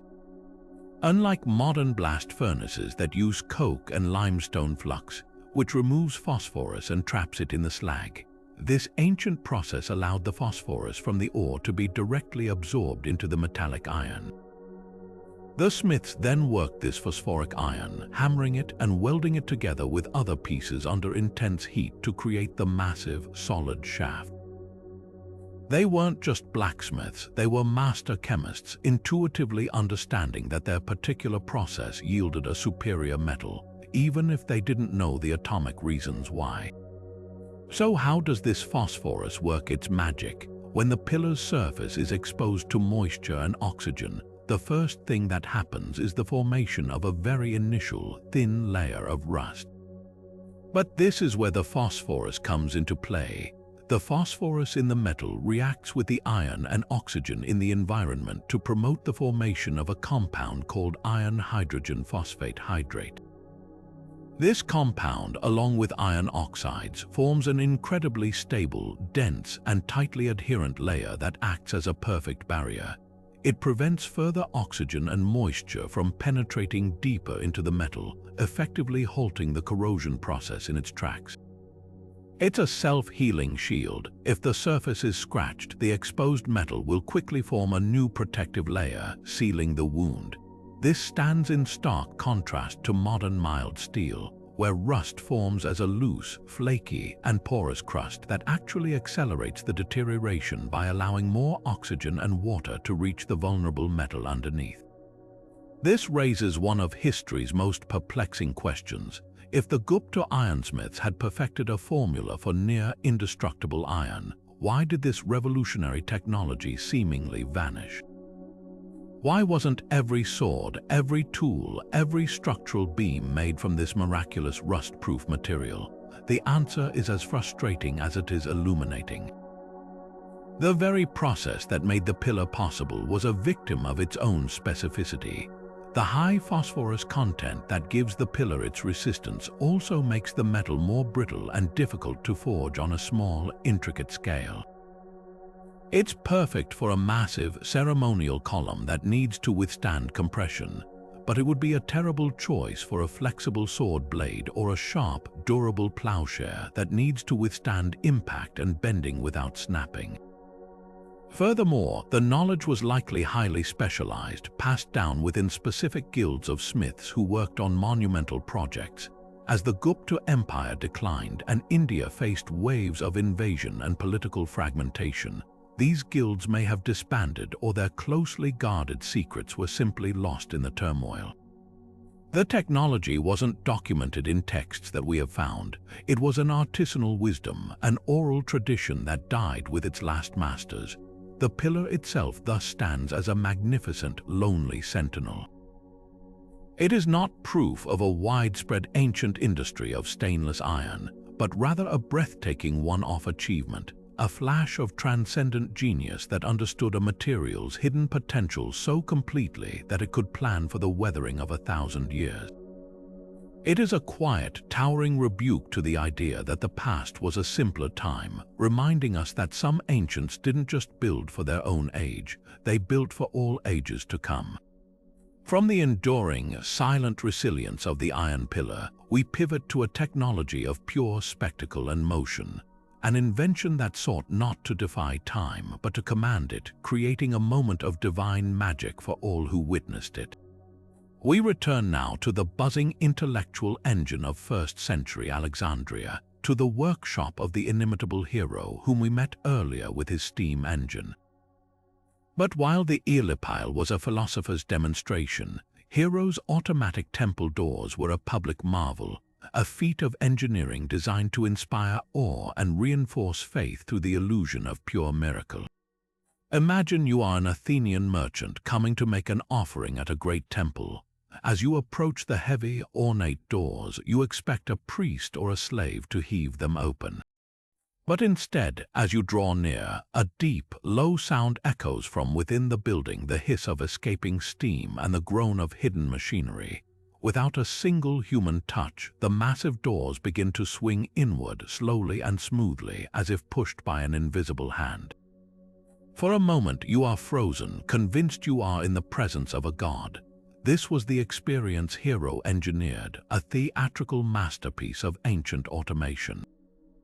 The system was a symphony of simple physics principles orchestrated with incredible ingenuity. It began at the temple's altar, which was not merely a stone slab for offerings but a cleverly disguised furnace. When a priest lit a fire on this altar to sacrifice an animal, he was doing far more than conducting a ritual. He was activating the mechanism. The heat from the fire traveled downward, warming a sealed metal pot hidden directly beneath the altar stone. This pot was mostly empty, save for a small amount of water resting in the bottom. As the pot heated, the water inside turned to steam. Since the pot was sealed, the steam had nowhere to go, causing pressure to build rapidly inside the vessel. This expanding steam was then forced through a pipe that led from the pot to a large counterweight barrel situated below the temple floor. The steam entered the barrel and was channeled through a second, smaller pipe that pointed downward into a bucket that was attached to a rope and pulley system. The jet of condensing steam rapidly filled the bucket with water, making it heavier and heavier. This weighted bucket was the key. It was tied to a series of ropes wound around rotating axles connected to the temple doors. As the bucket filled and gained mass, it began to descend, pulling on the ropes. This pull translated through the pulleys, causing the axles to turn and slowly wind the ropes, which in turn drew the doors open. The entire process was managed by the careful calibration of weights and the precise timing of the steam production.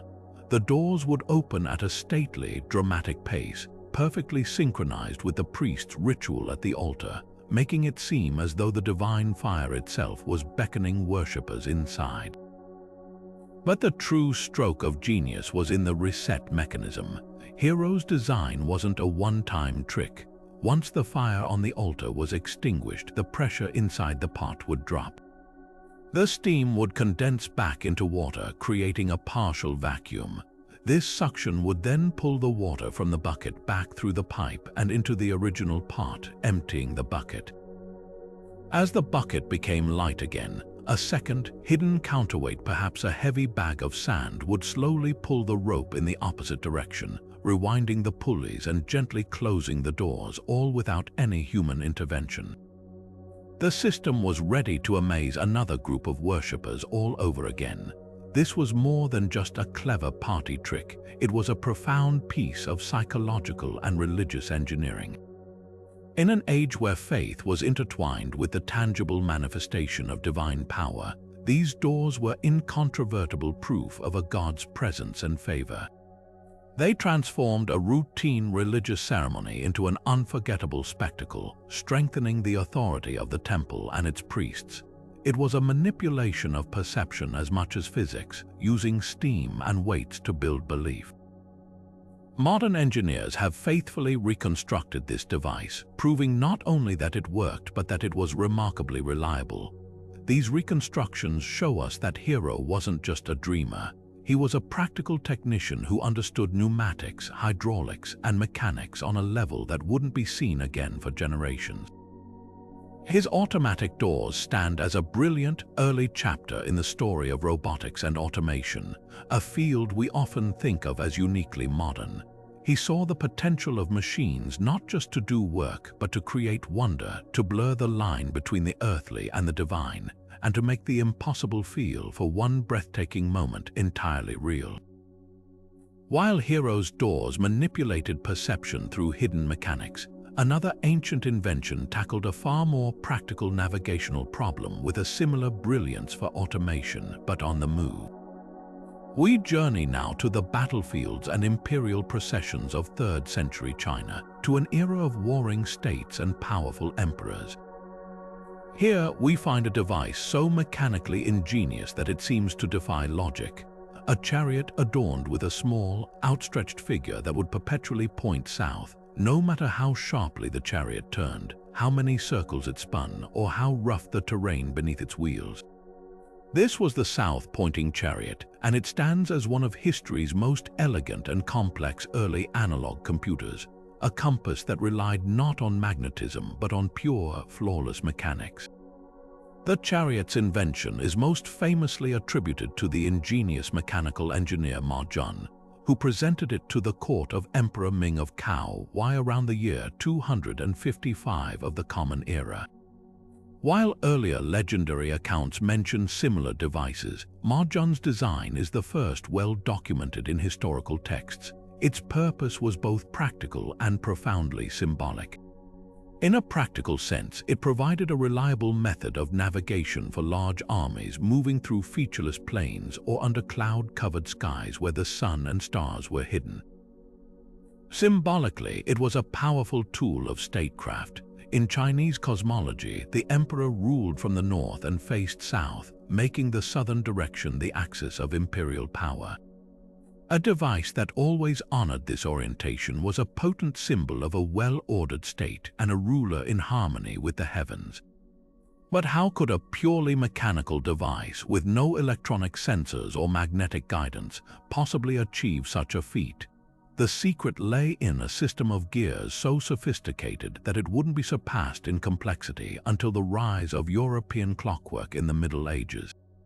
At its heart was a brilliant application of differential gearing, the same principle that allows the wheels of a modern car to rotate at different speeds when turning a corner.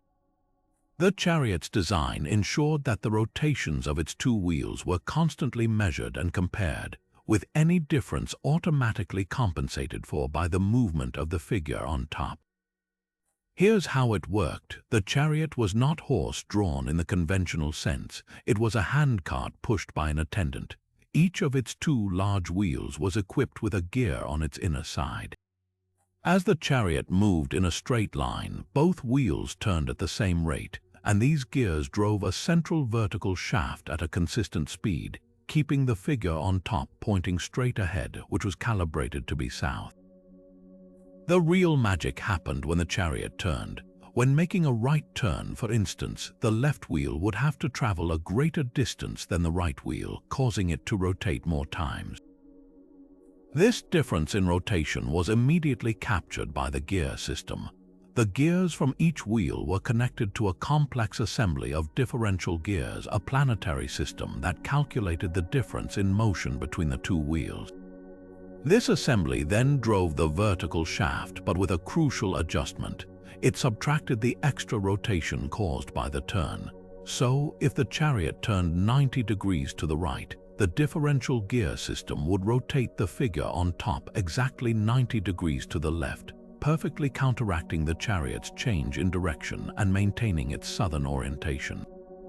The system was so precise that historical records claim it could complete multiple full circles and still point correctly. It didn't just sense direction, it mathematically computed and corrected for every single change in trajectory. Modern engineers and historians, particularly the great Joseph Needham, have spent decades studying the ancient texts and building working replicas to understand the exact mechanism.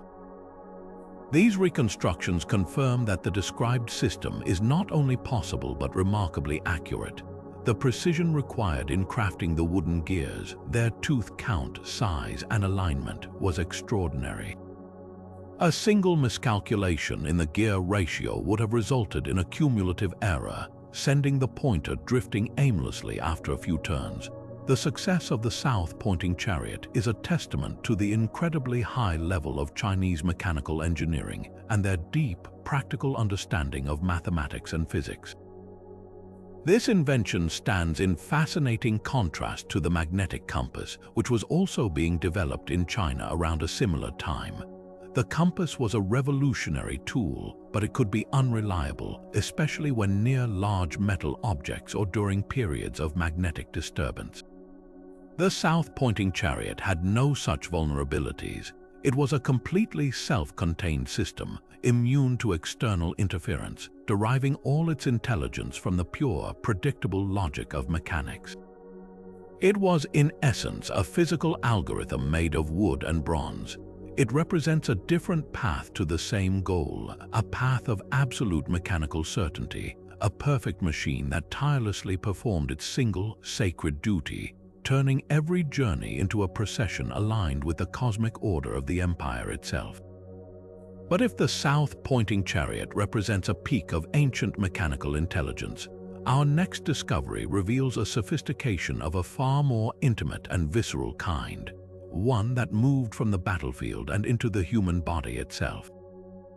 We journey now from the imperial courts of China to the ash-preserved ruins of a Roman city, where the daily life of an entire civilization was frozen in a single catastrophic moment. The eruption of Mount Vesuvius in the year 79 of the Common Era was a human tragedy of unimaginable scale, but for archaeologists, the volcanic ash that suffocated Pompeii and Herculaneum acted as a remarkable preservative, sealing away a snapshot of Roman life. Among the countless artifacts recovered, one collection stands out for its chilling familiarity: a toolkit of surgical instruments so advanced, so precise, and so modern in their design that they wouldn't look out of place in a sterilized operating theater today. Imagine the scene as an archaeologist's brush first revealed these objects, lying in the house now known as the House of the Surgeon, or carefully stored in the traveling kits of military medics, were sets of tools that speak to a highly developed and specialized medical practice. There were sleek, sharp scalpels with replaceable steel blades that locked into ornate bronze or ivory handles, some with fine hooks on the opposite end for making delicate incisions. There were a variety of forceps, from simple tongs for removing small fragments to complex, toothed valsella for the precise extraction of deep arrowheads from wounds. Perhaps most astonishing were the vaginal and rectal speculums, intricate screw-operated devices made of bronze that could be carefully opened to allow a physician a clear view inside a body cavity. The design is hauntingly familiar. The modern duck-bill speculum used in gynecology today is a direct and only slightly refined descendant of this Roman invention. The brilliance of these tools lies not just in their existence, but in their thoughtful, ergonomic design, which shows a profound understanding of both human anatomy and the practical needs of surgery. Take, for instance, the Roman bone drill or trepan. This wasn't a crude, hand-twisted awl. It was a complex instrument featuring a sharp, center-pressed bit that was mounted in a metal cage. A leather cord was wrapped around this cage, and the surgeon would pull back and forth on the ends like a bow, creating a rapid, smooth rotary motion that allowed for controlled and precise drilling into the skull to relieve pressure from head injuries or to treat fractures. This bow drill mechanism was a masterpiece of reducing effort and increasing control, a principle that is still fundamental to surgical tool design. Similarly, the variety of bone levers, hooks, and catheters found show a level of specialization that is staggering. They had different tools for different bones, for different procedures, indicating a medical science that had moved far beyond general rudimentary aid into a field of true expertise. This surgical proficiency was built upon a solid foundation of knowledge, much of it inherited from the Greeks. Roman physicians like Galen, who himself gained immense experience treating wounded gladiators, wrote extensive texts on anatomy and procedure. They understood the importance of cleaning wounds, even if they didn't grasp germ theory, and used antiseptic agents like vinegar and wine. They had developed a wide array of pain management options, from opium and mandrake root to the use of cold water and compression. The tools themselves were a physical extension of this growing body of knowledge, enabling procedures that were remarkably advanced.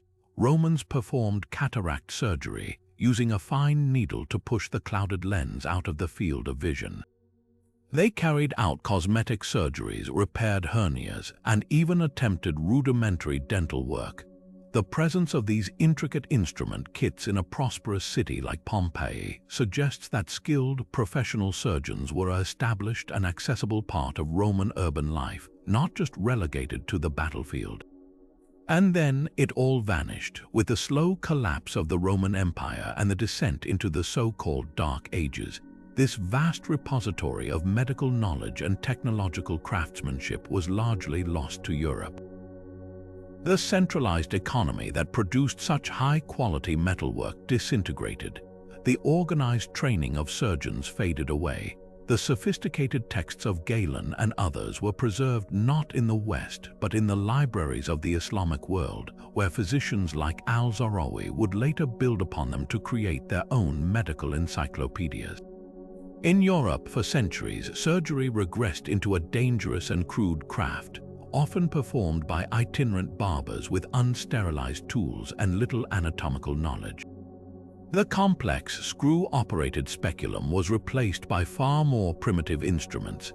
The elegant trepanning drill was forgotten. It was a technological and intellectual regression that would last for nearly 1,000 years, a stark reminder that progress is not a straight line, but a fragile thread that can be severed by the turmoil of history. The recovery of these tools from the ash of Pompeii was not just an archaeological find.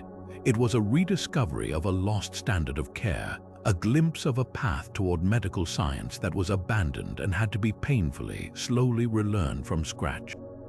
But how did the Vikings, often stereotyped as mere raiders and warriors, conquer the stormy, sunless North Atlantic to reach Iceland, Greenland, and even the coast of North America 5 centuries before Columbus? Their longships were masterpieces of naval architecture, but a ship is nothing without direction. On the open ocean, under a featureless gray sky or the perpetual twilight of the midnight sun, how did they know which way to go? The sagas speak of a mysterious tool called the solarstein, a sunstone. For centuries, this was dismissed as mere legend, a magical artifact of myth. But modern science and a single, crucial archaeological find have revealed the sunstone to be one of history's most elegant and effective navigation technologies, a crystal that could literally see the invisible. The core challenge of Viking navigation was the cloud. On an overcast day, the sun is completely hidden, yet its light still penetrates the cloud cover. This light, however, is scattered, becoming unpolarized and appearing to emanate from the entire sky equally, leaving no visible point of reference for a human eye. But certain crystals, like Iceland's spar, a perfectly transparent form of calcite, interact with this hidden light in a remarkable way due to an optical property called double refraction. When a beam of light enters a calcite crystal, it splits into 2 separate rays, each polarized and vibrating in a different plane. This creates a double image when you look through the crystal. The genius of the sunstone method lies in manipulating this double image to find the sun's position. A skilled navigator would hold the calcite crystal up to the sky and slowly rotate it.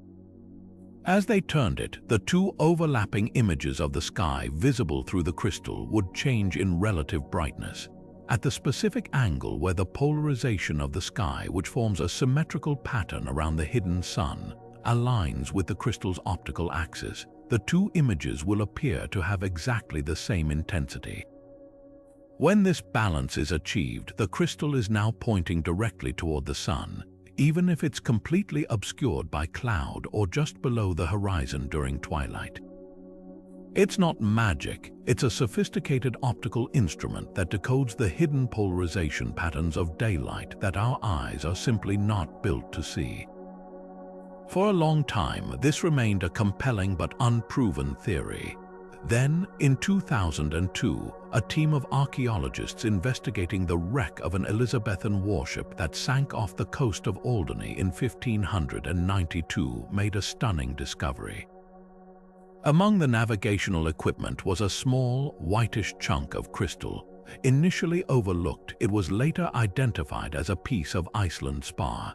This was the smoking gun, physical proof that mariners were indeed using such crystals centuries after the Viking Age, suggesting the knowledge had persisted.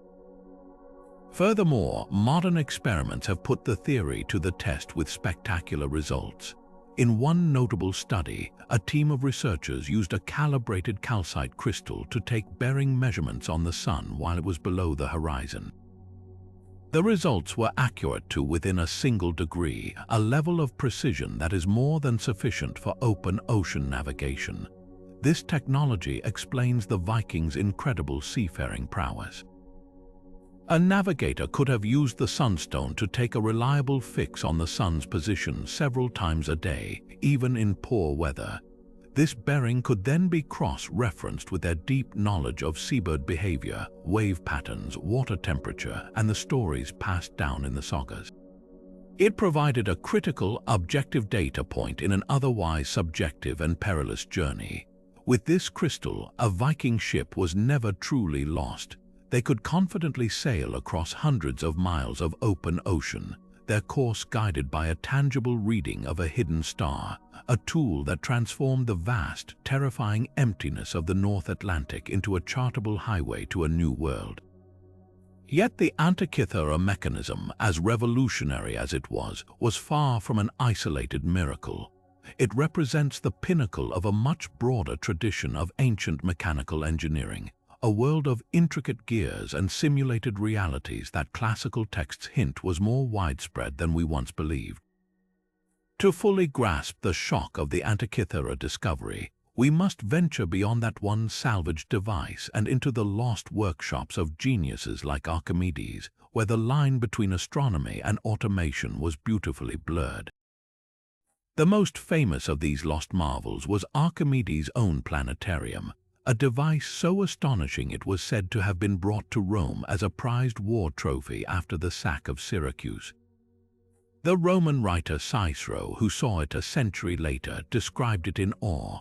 This wasn't a simple model, it was a dynamic, moving replica of the universe. As a hand crank was turned, a complex system of interlocking bronze gears within a wooden frame sprung into life.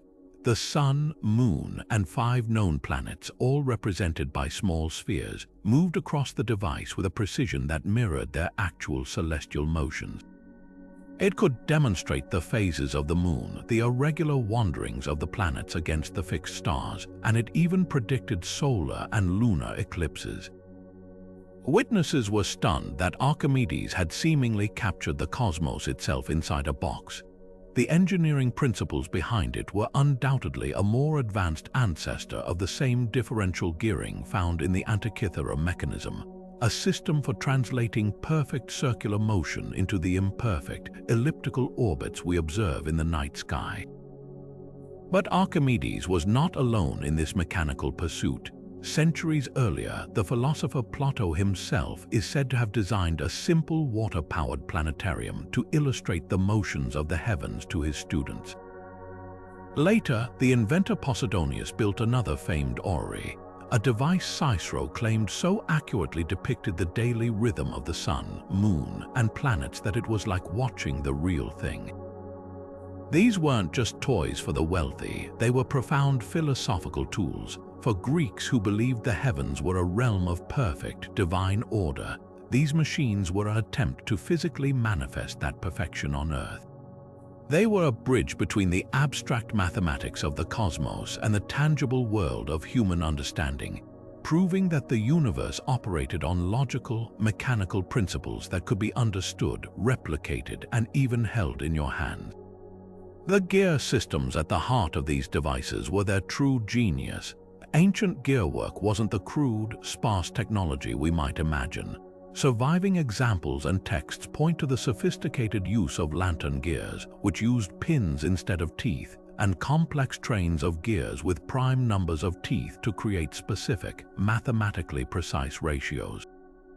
These ratios were the software of the analog computer.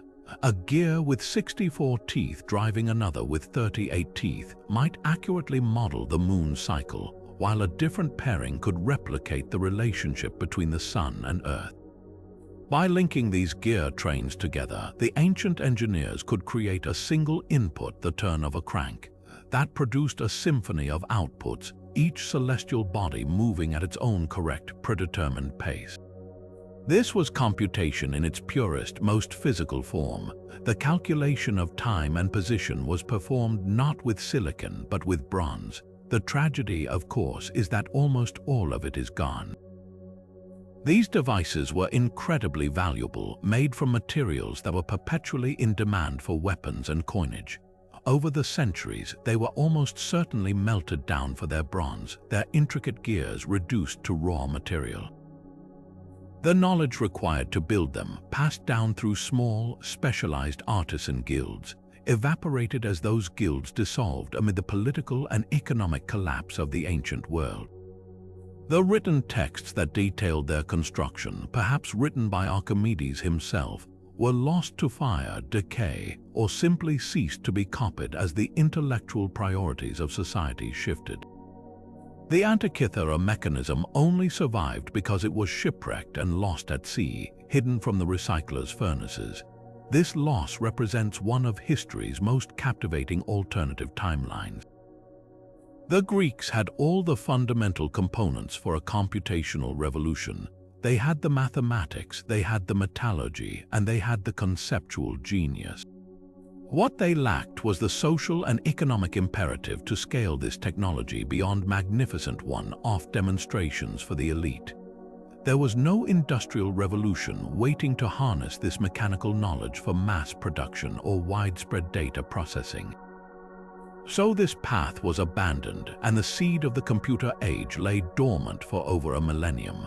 The existence of these ancient analog computers forces us to reconsider the linear narrative of technological progress. It wasn't a steady climb from simple to complex. It was a landscape of towering peaks and deep valleys, where a peak of extraordinary achievement could be completely forgotten, leaving future generations to believe they were the first to scale such heights. Leaving behind the stormy seas navigated by Viking sunstones, we venture now into the shimmering, radiant heart of another ancient civilization, one that measured its divine power not in gears or steam, but in the eternal brilliance of the sun itself captured in metal. Our journey takes us to the banks of the Nile, to the land of the pharaohs, where gold was not merely wealth, it was the flesh of the gods, a symbol of incorruptible eternity. While we often marvel at the scale of Egyptian pyramids and the grandeur of their statues, it is in the smallest, most delicate of their creations that we find some of their most breathtaking technical genius.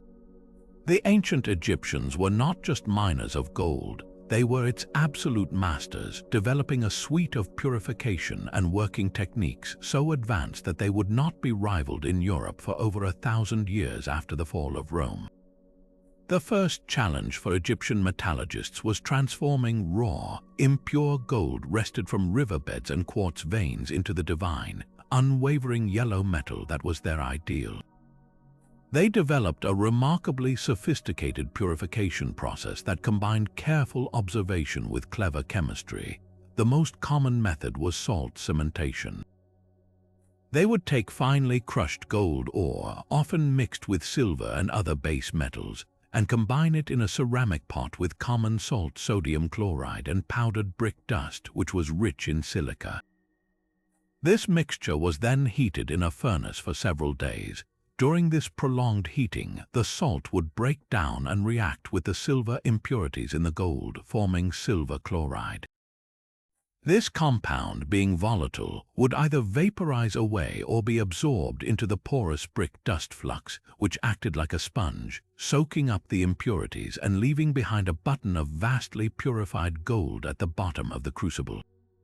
This understanding of chemical reactions and the use of specific fluxes to separate metals at high temperatures displays a level of scientific empiricism that is simply astonishing for its time. But purifying the gold was only the beginning. The true zenith of their artistry lay in how they worked it. Egyptian goldsmiths perfected techniques that required a microscopic level of precision and control, the most famous being granulation and filigree.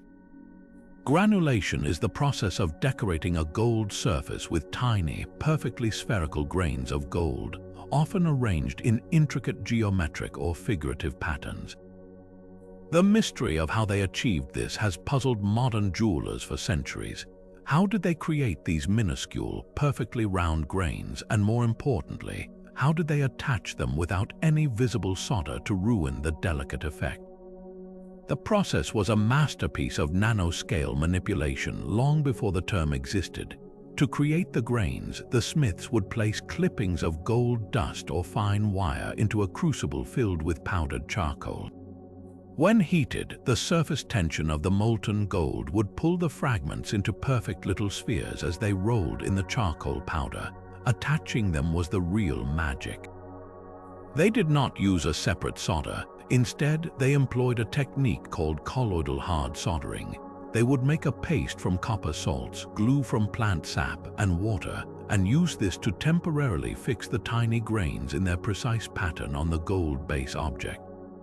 When the piece was placed in the furnace, the organic glue would carbonize, but the copper salts would be reduced to microscopic particles of pure copper. These nanoparticles would then diffuse into the gold at the points of contact between the grain and the base, creating a perfect invisible gold-copper alloy weld at an atomic level. The result is a breathtakingly detailed pattern where the grains appear to have been magically floated onto the surface with no visible means of attachment. This same profound understanding of metallurgy enabled the art of filigree, the use of fine, twisted gold wires to create lacy, openwork designs.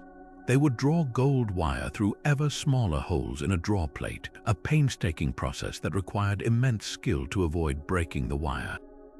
These wires could then be twisted, braided, or soldered onto a backing to create designs of stunning complexity and delicacy. The evidence of their skill is preserved in the grave goods of pharaohs like Tutankhamun. His famous funerary mask is the most iconic example, but it is in the smaller pieces that the true technical virtuosity shines. Look at his pectorals and inlaid jewelry. You'll see cloisonné work with cells of glass and gemstones set within microscopic gold walls. You'll see necklaces where thousands of tiny gold rings are linked together to form a flexible mesh that moves like cloth. You'll see intricate scenes of gods and goddesses rendered not in paint, but in minuscule granules of gold, each one placed with the aid of a simple reed tool and a steady hand guided by decades of experience.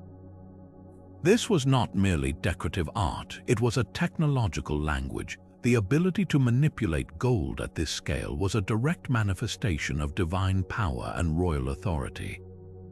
A pharaoh adorned in this hyper-advanced metallurgy was quite literally wearing the pinnacle of human achievement, a testament to a civilization that could command the very elements. The tragedy, much like with Damascus steel, is that this vast body of knowledge was so specialized and so intimately tied to the palace and temple workshops that it failed to survive the collapse of the Bronze Age and the decline of the Egyptian state. The secrets of colloidal soldering and precise temperature control were lost, becoming a forgotten high art. When European Renaissance jewelers like Benvenuto Cellini centuries later struggled to recreate the granulation work they saw on ancient Etruscan jewelry, which itself was learned from the Phoenicians who learned from the Egyptians, they could not decipher the method. They resorted to using visible solders and glues, their work clumsy in comparison. It wasn't until the 20th century that modern scientists, using electron microscopes, were finally able to reverse engineer the chemical processes the Egyptians had mastered through pure, patient experimentation. They didn't just make beautiful things, they encoded a deep, practical science of materials into their art, creating objects of power and beauty that continue to whisper their secrets across thousands of years. But while the Egyptians mastered the preservation of gold for eternity, another ancient civilization tackled a far more ephemeral challenge, preserving the cold in the blistering heart of a desert.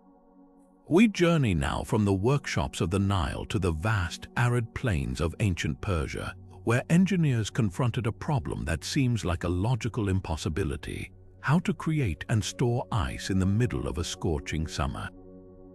Their solution was not a magic spell, but a masterpiece of architectural thermodynamics, a structure known as the Yakchul, or ice pit, a towering, domed refrigerator that harnessed the dry desert air itself to defy the heat. The most striking feature of a Yakchul is its shape. Imagine a massive beehive, sometimes reaching heights of 60 feet or more, constructed from a unique, waterproof mortar called sarouj. This mortar was a sophisticated mixture of sand, clay, egg whites, lime, goat hair, and ash, which, when dried, became incredibly resistant to heat transfer and formed a perfect insulator. But this dome was only the visible half of the system.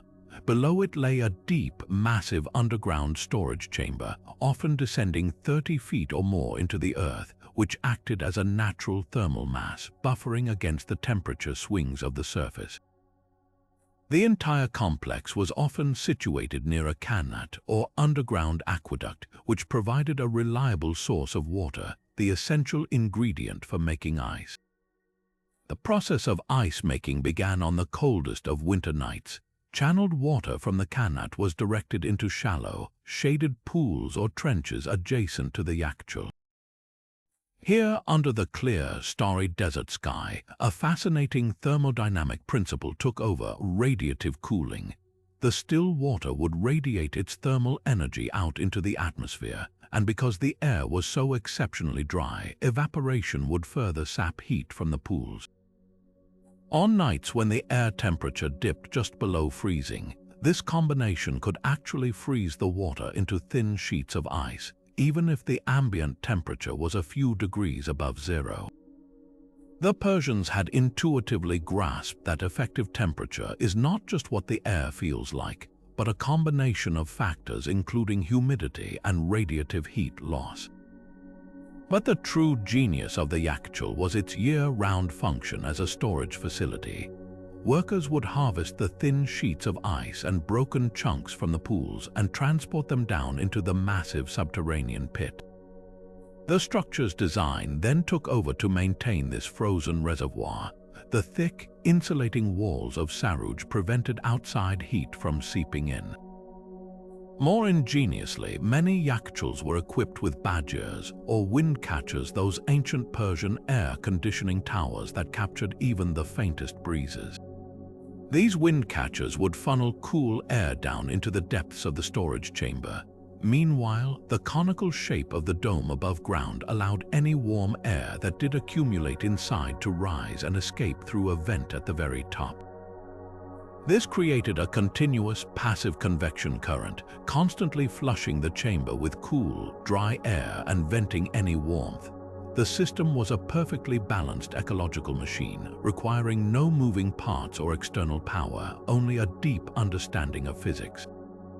The result was a natural deep freeze that could preserve ice and any food stored within it throughout the entire year, even as surface temperatures soared above 100 degrees Fahrenheit. These structures were not rare novelties, they were a crucial part of the Persian infrastructure. They allowed for the preservation of not just food for the nobility, but also medicinal supplies and other perishables that were vital to public health and trade. The ice itself was a valuable commodity, harvested and sold, or used to create refreshing treats like frozen desserts and sherbets for all levels of society. The yachtule stands as a monument to a form of innovation that works in harmony with the environment rather than attempting to dominate it. It didn't fight the desert's heat with energy-intensive compression like a modern refrigerator. It listened to the desert's rhythms, leveraging the cold of the night and the dryness of the air to create a sanctuary of cold. In an age of escalating energy consumption, this ancient technology whispers a powerful lesson about sustainability, proving that sometimes the most advanced solution is the one that simply and elegantly understands the world around it. While the Persians harnessed the desert's cool night air to defy the heat, another civilization was engineering structures to dance with the very earth itself. We journey now to China, a land crisscrossed by seismic faults, where for millennia communities have lived under the constant threat of the ground's violent tremors. Rather than simply building stronger and heavier to resist these forces, ancient Chinese architects and craftsmen developed a philosophy of resilience that was almost organic in its wisdom. They didn't fight the earthquake, they learned to move with it, and in doing so, they created wooden pagodas and temples that have shrugged off centuries of tremors that would flatten modern concrete buildings. This was not a matter of luck, but of a sophisticated and brilliantly flexible system of joinery known as dugong. At the heart of this seismic genius is a simple but profound principle: energy dissipation. A rigid structure like a stone tower or a modern building with fixed, tight joints attempts to resist an earthquake's energy. It absorbs the shock until it reaches a breaking point, and then it shatters or collapses. Ancient Chinese architecture takes the opposite approach. It's designed to be a dynamic system, to sway, to shudder, to flex, to let the earthquake's energy flow through it and be dissipated as motion and friction, rather than being stored as destructive stress. The building becomes a partner in the dance, moving with the rhythm of the quake rather than standing as a static opponent. The magic that makes this possible is the dugong bracket system. The word itself translates to cap and block, but that simple name belies its incredible complexity. A dugong is a complex cluster of interlocking wooden brackets, often featuring dozens of individual pieces, bows, arms, blocks, and posts, all carved to fit together with such precision that not a single nail or metal fastener is needed. These clusters are installed at the critical intersections of a building, typically where the horizontal beams meet the vertical columns. Each bracket in the cluster is designed to slide and shift minutely against its neighbor under stress. When an earthquake's tremors hit, the entire structure is transformed into a shock absorber. The energy from the ground travels upward, but instead of concentrating at a weak point, it is distributed through this network of wooden joints. The friction between the countless interlocking pieces converts the violent shaking into gentle, swaying motion and heat, effectively bleeding the destructive energy away before it can tear the building apart. This system is made even more resilient by the materials themselves. The wood, often a flexible and durable cypress or pine, has a natural give. The joints are designed with a specific amount of tolerance. They are tight enough to hold the building rigid under normal conditions, but loose enough to allow for that critical movement when needed. Furthermore, the heavy, tiled roofs common in Chinese architecture are not a liability in this system. They become a stabilizing asset. Their immense weight actually helps to dampen the oscillation, acting like a pendulum that pulls the structure back to center after it sways. It's a perfect marriage of form and function, where every element, from the smallest bracket to the heaviest roof tile, plays a calculated role in the building's defense. The proof of this system's effectiveness is written in the survival of specific structures. The Yingxian wooden pagoda, built in 1056 of the Common Era, is the oldest and tallest all-wooden pagoda in the world, standing over 200 feet tall. It has weathered dozens of major earthquakes over its nearly 1,000-year history, including one in 1326 that leveled every stone structure in the area for miles around. Yet the pagoda, flexing and swaying on its intricate lattice of dugong brackets, emerged unscathed. Similarly, the Forbidden City in Beijing, a complex of nearly 1,000 wooden buildings, has survived countless seismic events thanks to its countless bracket clusters. Modern engineers have even built full-scale models of these structures on massive shake tables, the same platforms used to test skyscrapers, and subjected them to simulations of violent historical quakes. The results are breathtaking to watch. The models shudder and sway violently, their roofs clattering, but when the shaking stops, they settle gracefully back into place, completely intact. Modern rigid buildings tested alongside them often fail catastrophically.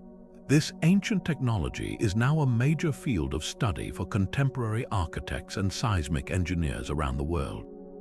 In an era where we are trying to make our cities more resilient, the principles of flexibility and energy dissipation are more relevant than ever. The tuned mass damper in Taipei 101, the giant pendulum that counteracts the sway of the skyscraper, is a direct high-tech descendant of the heavy roof on a pagoda. The seismic isolation bearings used under modern hospitals and bridges, which allow the foundation to move independently of the structure above, are a modern interpretation of the sliding dugong joint. The ancient Chinese carpenters didn't have degrees in physics, but through generations of trial, error, and passed-down wisdom, they arrived at an elegant solution that our most advanced science is only now fully appreciating. They looked at the problem of an earthquake not as a force to be stopped, but as a rhythm to be absorbed, and in their graceful wooden joints, they found a way to make their buildings not just strong, but alive, breathing with the motion of the planet itself. While the Chinese pagodas demonstrated a harmonious dance with the earth's power, the Romans often chose a far more confrontational approach, seeking not to absorb nature's force but to command it utterly.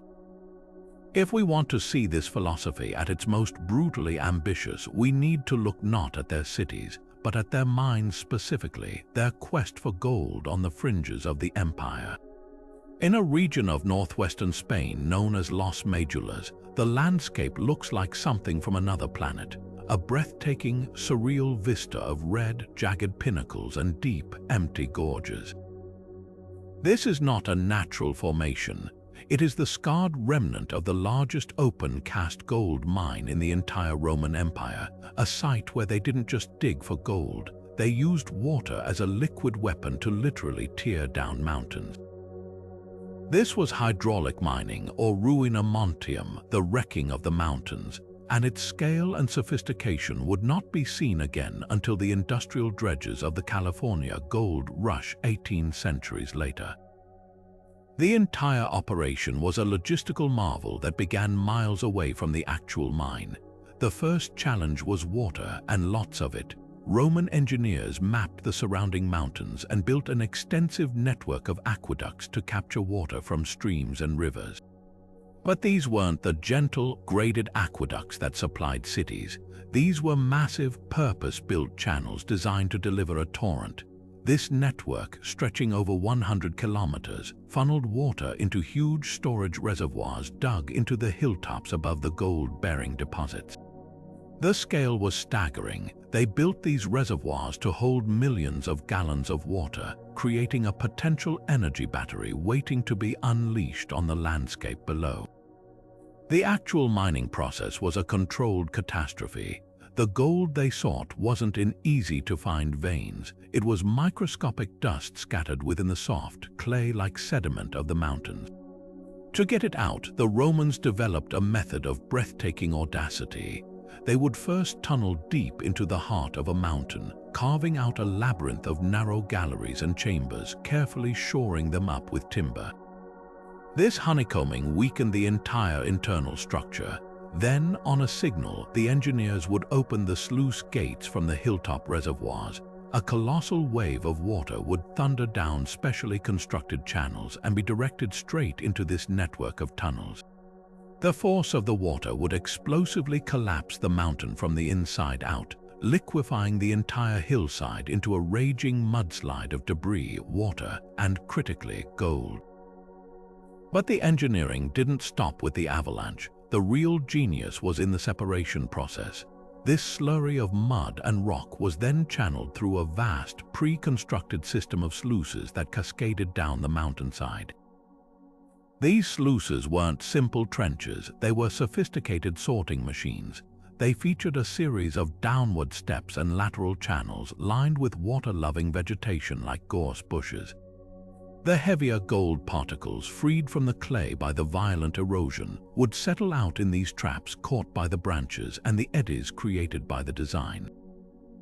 The now barren slurry, stripped of its precious metal, was washed away into a nearby river, forever altering its course and silting its bed. The process was repeated again and again, a cycle of orchestrated destruction that methodically consumed entire peaks over decades. The environmental impact was by any measure apocalyptic. The poet Pliny the Elder, who worked as a procurator in the region, witnessed it firsthand and described it with a mix of awe and horror. He wrote that the operations were even more perilous than the legendary labors of Hercules, and that the landscape left behind was a barren wasteland. The river Sil, which received the vast majority of the waste, became so clogged with silt that its valley was permanently filled, and its waters were rendered undrinkable for centuries. This was industry on a truly monstrous scale, a testament to the Roman appetite for precious metals and their utterly ruthless efficiency in obtaining them. It was a system that viewed a mountain not as a permanent feature of the world, but as a temporary store of resources to be utterly dismantled.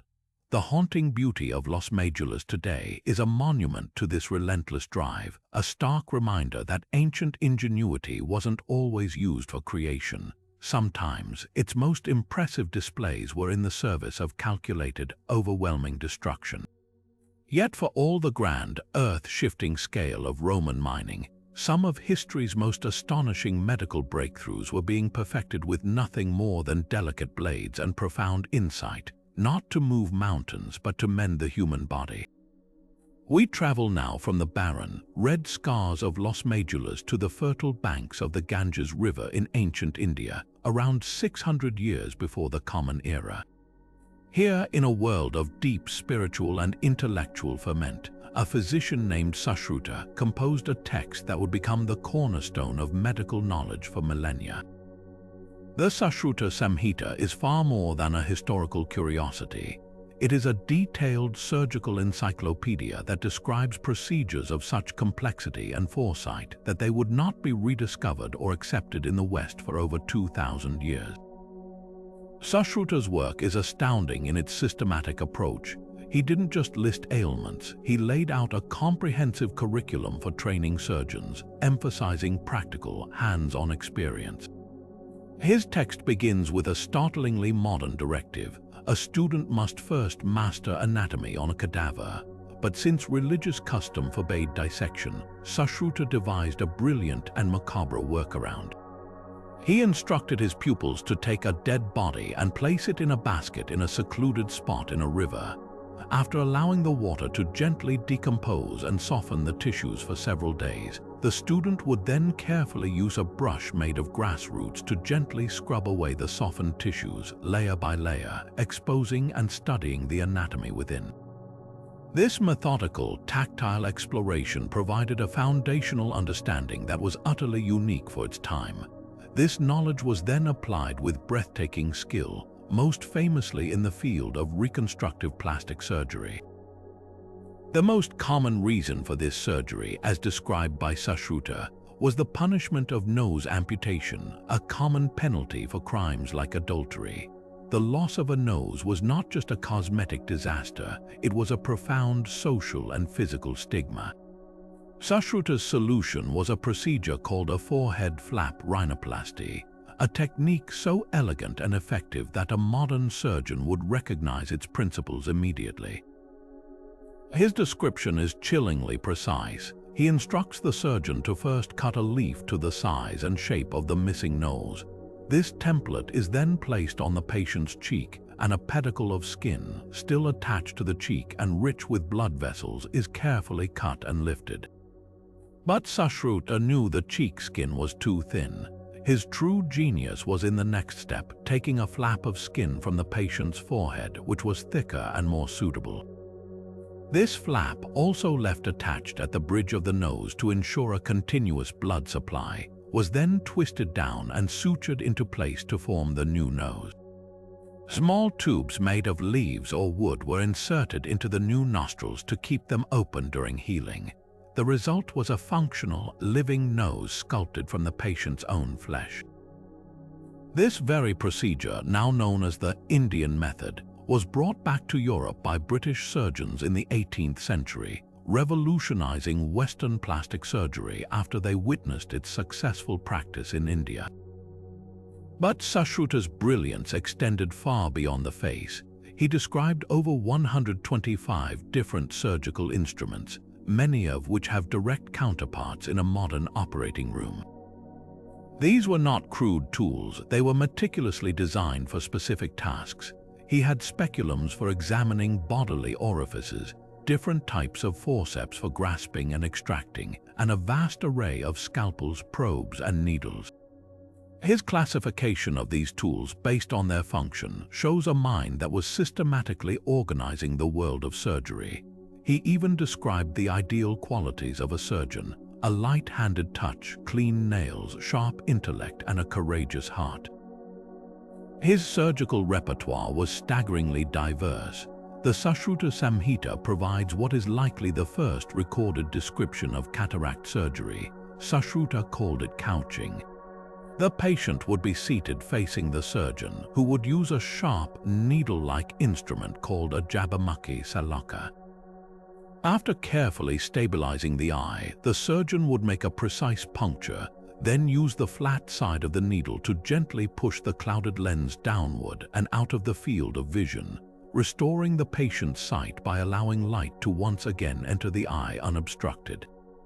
While this procedure didn't remove the lens, it was a stunningly effective solution for its time. The text also details procedures for removing bladder stones, repairing anal fistulas, and even performing limb amputations with meticulous aftercare instructions to prevent infection. Perhaps most remarkably, there are descriptions of abdominal surgery, including what many historians interpret as one of the earliest references to a cesarean section performed on a living mother when the life of the child was in jeopardy. The legacy of Sushruta forces a complete re-evaluation of the timeline of medical progress. While Europe was centuries away from any formalized medical science, ancient Indian physicians were performing intricate reconstructive and internal surgeries with a success rate that must have seemed miraculous. Their knowledge was not based on superstition, but on an empirical, trial-tested methodology that valued observation, practical skill, and anatomical understanding above all else. This vast body of knowledge, preserved and practiced for thousands of years, stands as a powerful testament to a parallel stream of scientific achievement that was, in many ways, centuries ahead of the rest of the world. It is a humbling reminder that the history of innovation is not a single westward-moving tide, but a global network of brilliant currents, any one of which could hold secrets we are only now beginning to fully appreciate. But if his automatic temple doors were a spectacle of divine might, another of Hero's creations reveals a far more pragmatic and wonderfully human side to his genius.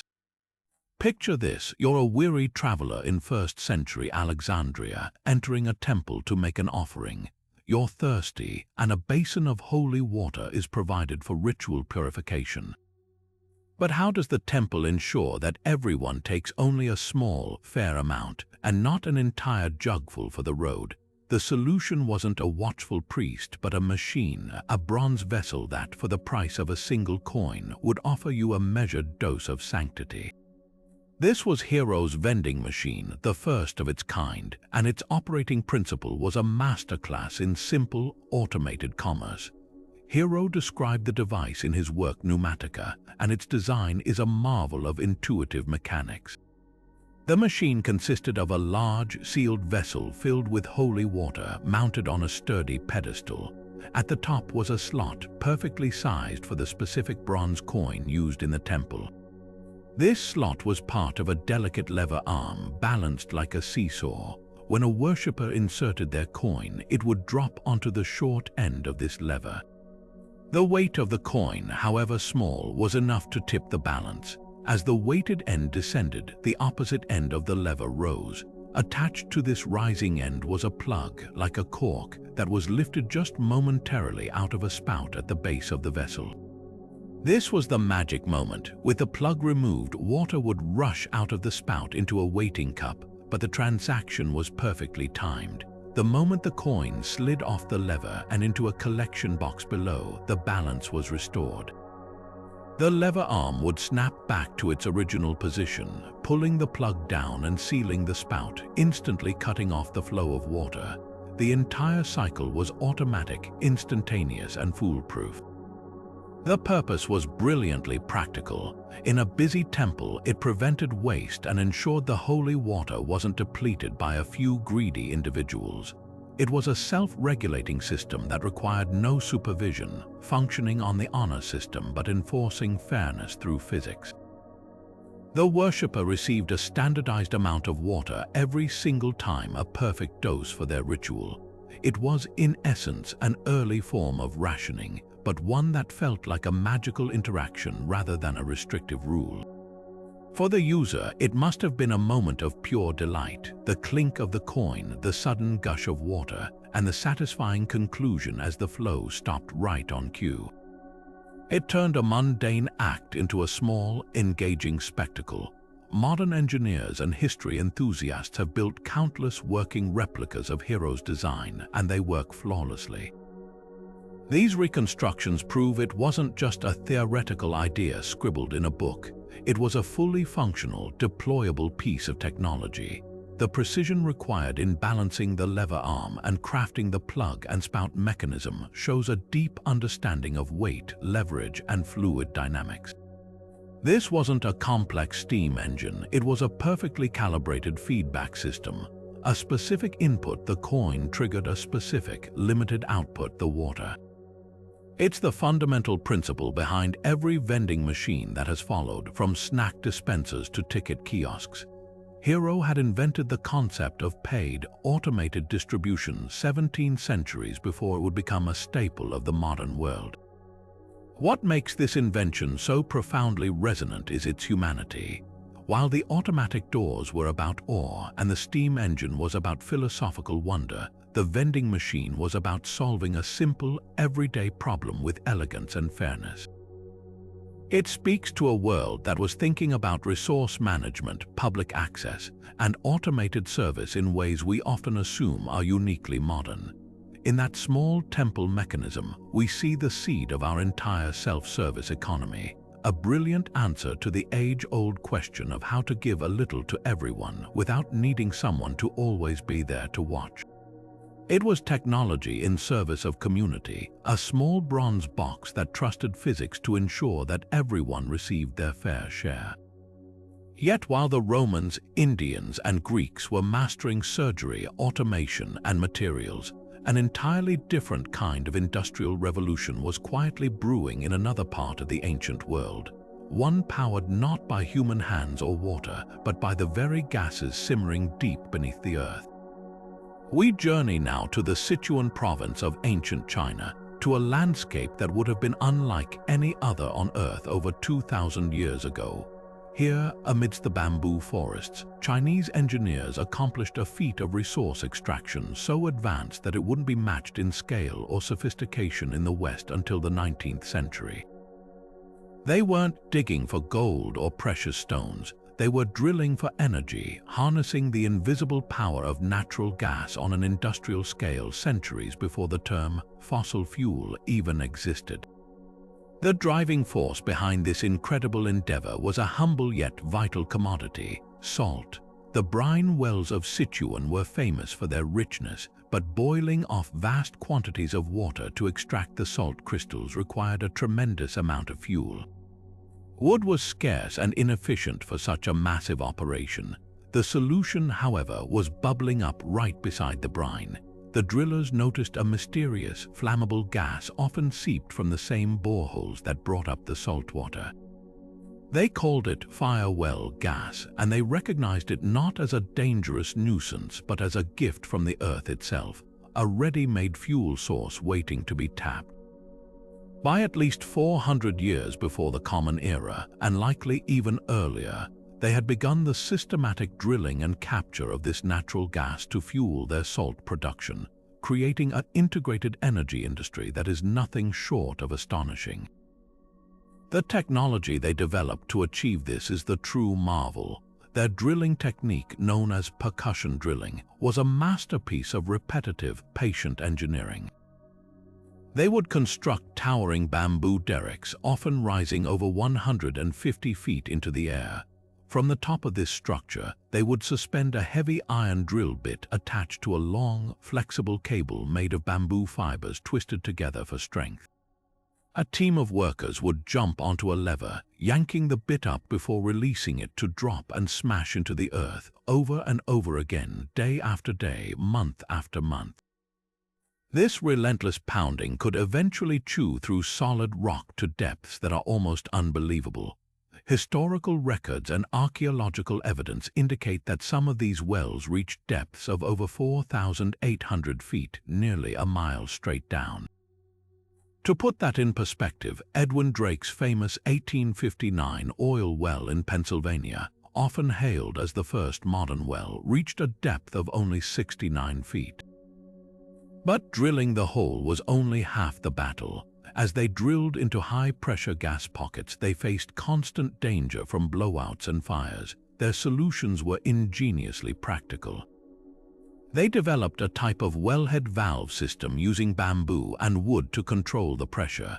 To bore through different rock strata, they invented a series of specialized drill bits, from heavy, pointed fishtail bits to broader, flatter ones for cutting through hard stone. Perhaps most impressive was their method for dealing with a broken drill bit or cable 1,000 feet down. They invented a series of ingenious fishing tools, tongs, hooks, and grapples on long bamboo poles that could be lowered into the narrow borehole to literally fish out the broken pieces, a delicate operation that required incredible skill and patience. Once the gas was tapped, the next challenge was transportation. They couldn't just let it burn at the wellhead. They needed to move it to the salt evaporation pans, which could be some distance away. Their solution was the world's first pipeline network. They learned to purify the gas by scrubbing it through water and lime to remove impurities, and then they built miles of pipelines. But these weren't made of iron or steel. They were crafted from bamboo. The joints of large bamboo stalks were drilled out, and the stalks were sealed together with a mixture of clay and lacquer to create airtight tubes. These bamboo pipelines, sometimes running for many kilometers, carried the pressurized gas from the wellheads to the boiling huts where it was put to work. At the evaporation sheds, the gas was piped to rows of large, flat iron pans holding the brine.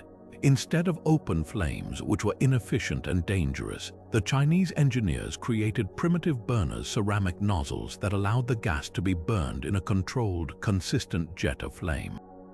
This provided a steady, intense heat that could boil the water away far more efficiently than wood ever could, leaving behind pure, white salt crystals. This was a closed-loop industrial process. They drilled a single well to extract both the raw material, the brine, and the energy source, the gas, to process it, all with a level of efficiency and environmental awareness that wouldn't be seen again until the modern era. This ancient innovation stands as a powerful testament to a civilization that looked at the challenges of industry and found answers not by conquering nature, but by listening to it and harnessing its hidden powers with a brilliance that still resonates today. While the Romans were masters of concrete, conquest, and mining, their flair for innovation extended into far more delicate arts, transforming something as simple as a window from a mere opening in a wall into a genuine luxury. We've already marveled at the nano-engineering of the dichroic Lycurgus cup, but that was a spectacular one-off. For a truly widespread technological marvel, we need to look at a far more common, yet equally brilliant Roman invention: perfectly clear, flat window glass. This wasn't the bubbly, distorted greenish panes we might imagine. The wealthiest Romans looked out through windows of stunning optical clarity, thanks to a manufacturing process so effective it wouldn't be matched again for over 1,000 years. The common method for making window glass in the ancient world was crown glass or cast glass processes that often resulted in a thick, wavy, and bubbly product that was better at blocking the weather than admitting clear light. The Romans, however, developed a far superior technique, one that modern glassmakers would later call the muff or sheet method, but which we can more vividly think of as ancient sandwich glass. The process began with a master glassblower gathering a large gob of molten glass on the end of a blowpipe, but instead of blowing it into a bottle or a bowl, they would swing the pipe back and forth or roll it on a stone table to form a long, hollow cylinder of glass. This cylinder was then sliced open lengthwise while still hot and pliable. Now came the brilliant part. This opened-up cylinder was transferred to a special kiln and placed onto a large, perfectly flat stone or ceramic table. Under intense, carefully controlled heat, the glass would soften until it was almost like a thick, glowing liquid. Artisans would then use special tools to gently coax and smooth the sheet until it flopped down onto the flat surface, spreading out into a nearly uniform flat pane. Sometimes a second flat stone would be lowered on top of it, literally pressing the molten glass into a flawless sandwich that cooled into a remarkably even, clear sheet. This process required an incredible feel for the material, knowing the exact temperature at which the glass would flow without tearing or becoming too thin. The result was a revelation. For the first time in history, you could have a large window that actually allowed a clear, undistorted view of the outside world. Sunlight could flood into a room without the greenish or yellowish tint of impure, cheaper glass. This wasn't just a practical improvement, it transformed the very experience of interior space. Roman writers like Seneca commented on the luxury of enjoying the view of a garden through a clear window, safe from the elements. These panes were set in wooden or bronze frames in the villas of the elite, in public bathhouses like the ones in Pompeii, and even in some upper-class apartments in Rome itself. They provided insulation, security, and a profound psychological comfort, creating a bright, airy environment that felt connected to the outdoors yet protected from it, a concept that is absolutely central to modern architecture. The real tragedy of this technology is that it was a casualty of the empire's collapse. The production of such high-quality glass required a stable, industrialized economy with specialized workshops, a consistent fuel supply for the high-temperature kilns, and a wealthy clientele to create demand. As the Western Roman Empire fragmented, this complex economic web disintegrated. The knowledge of how to create these large, clear panes didn't vanish in a single moment, but it gradually faded. Through the early Middle Ages, window glass became a rare luxury again, and what little was produced reverted to the earlier, cruder methods, resulting in small, thick, and deeply imperfect panes that let in little light. The glorious light-filled spaces of Roman villas were replaced by the dim, smoky interiors of medieval castles and halls. For centuries, a clear view through a large window was a forgotten pleasure. It wasn't until the 17th century that European glassmakers in places like France rediscovered and perfected the cylinder method, leading to the production of large plate glass for mirrors and the windows of palaces like Versailles. In a very real sense, the path of architectural comfort took a detour of nearly 1,500 years, all because the intricate industrial knowledge of the Roman glassmaker was, like so many other wonders, lost to the shadows of time.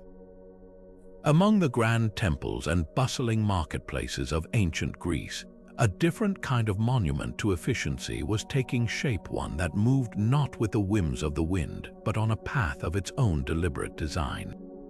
Picture a ship's captain in the 5th century before the Common Era, weary from a long and perilous journey across the Mediterranean. His destination lies just beyond a narrow strip of land, the Isthmus of Corinth, a frustrating 4-mile-wide barrier that separates the Aegean Sea from the Ionian. To sail around the southern tip of the Peloponnese would add another 212 treacherous miles to his voyage, a week-long detour plagued by unpredictable storms and rocky shores. But he has a better option. He approaches the extraordinary structure known as the Diolkos, the world's first railway. This was not a railway for passengers or for freight in the conventional sense. Its cargo was entire ships. The Diolkos was a paved trackway carved directly into the bedrock of the isthmus, stretching for approximately 6 kilometers from one coast to the other. It wasn't a simple road, it was a specialized grooved limestone pathway. 2 parallel grooves cut about 1.6 meters apart ran the entire length of the route. These grooves were not for drainage, they were the guiding channels for the wheels of a massive, purpose-built trolley or sledge called the olkos. When a ship arrived at one end of the isthmus, it would be unloaded of its heaviest cargo. Then, using ropes, capstans, and undoubtedly a large team of oxen and laborers, the vessel itself would be hauled out of the water and carefully balanced onto this enormous wheeled cradle. Once secured, the team would begin the slow, arduous process of pulling this land-borne ship along the stone track. The engineering behind this operation was immense. The route was not perfectly flat. It had to navigate a rise of about 79 meters from sea level at one end to 86 meters at the other. The builders had to carefully grade the path, cut through solid rock in some places, and build up retaining walls in others. The wheeled trolley itself was a masterpiece of ancient logistics, designed to distribute the enormous weight of a warship or merchant vessel, which could be many tons without collapsing.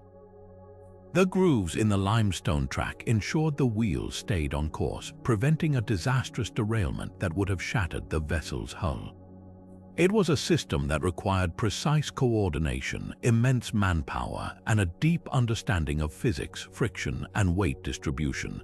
For centuries, the diolkos was a vital economic and military artery for the Greek world.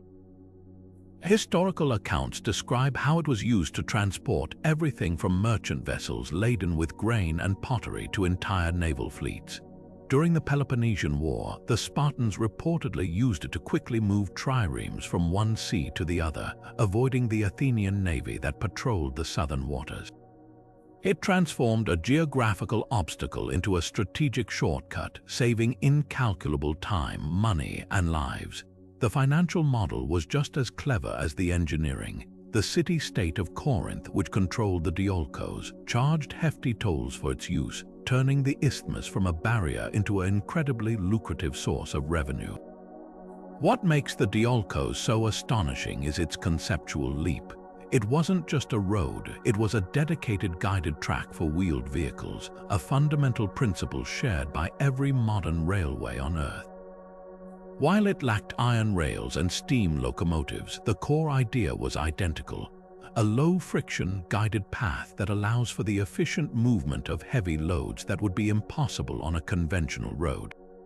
It stands as a powerful and lonely precursor, a flicker of an idea that wouldn't be fully realized on a global scale for over 2,000 years.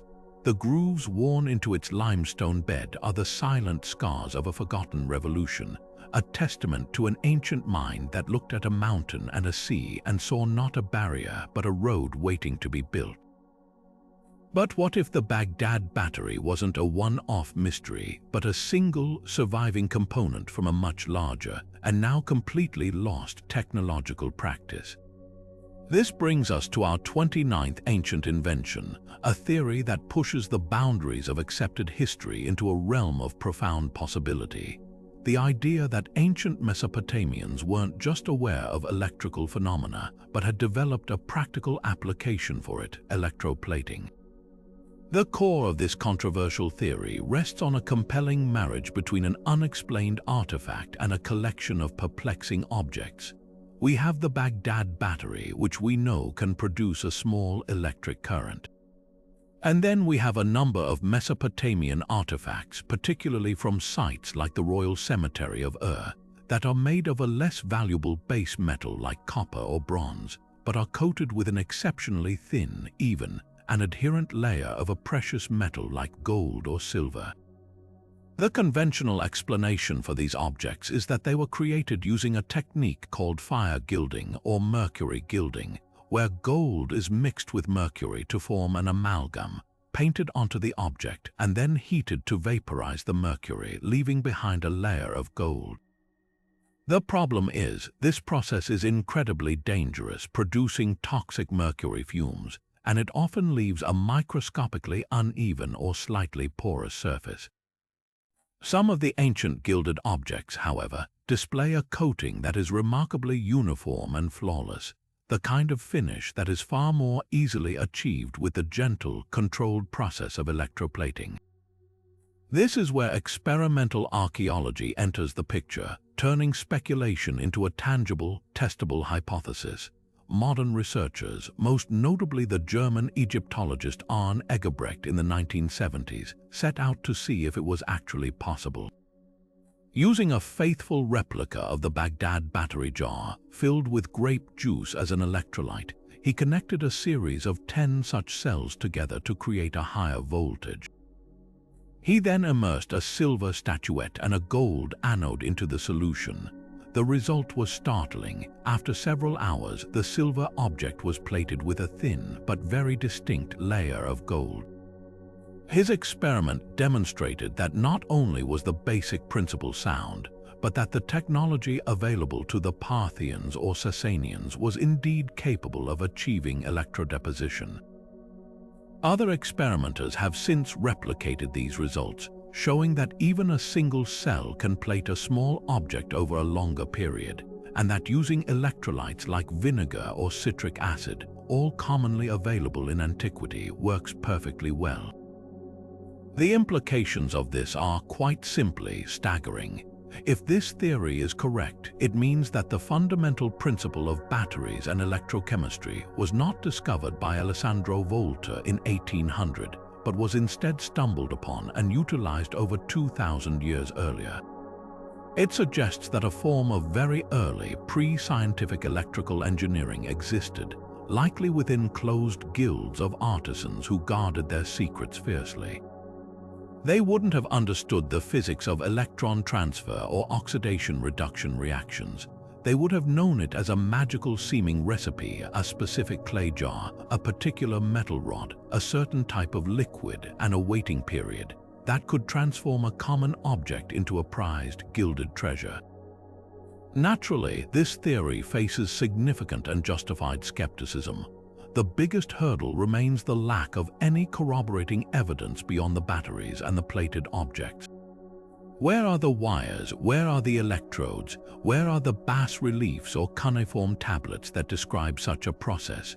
Critics argue that skilled artisans could have achieved fine results with advanced mechanical methods like pressure welding thin gold foil or with lost variations of mercury gilding. The absence of evidence is not evidence of absence, but it does leave a crucial gap in the argument. Yet the possibility endures because it satisfies a key Occam's razor-like question. If you have a device that generates electricity, and you have objects that display a finish best explained by electricity, is it not logical to connect the two? Perhaps the reason we haven't found the connecting wires is that they were made of perishable materials like woven plant fibers or animal gut, long since decayed. Perhaps the knowledge was so specialized and so confined to a single workshop that it was eradicated during one of the many invasions and sacks that Mesopotamia endured. The Baghdad Battery and its siblings may be the only surviving hardware of a soft technology that vanished without a written manual. Whether definitive proof ever emerges, this controversial idea forces a humbling acknowledgement.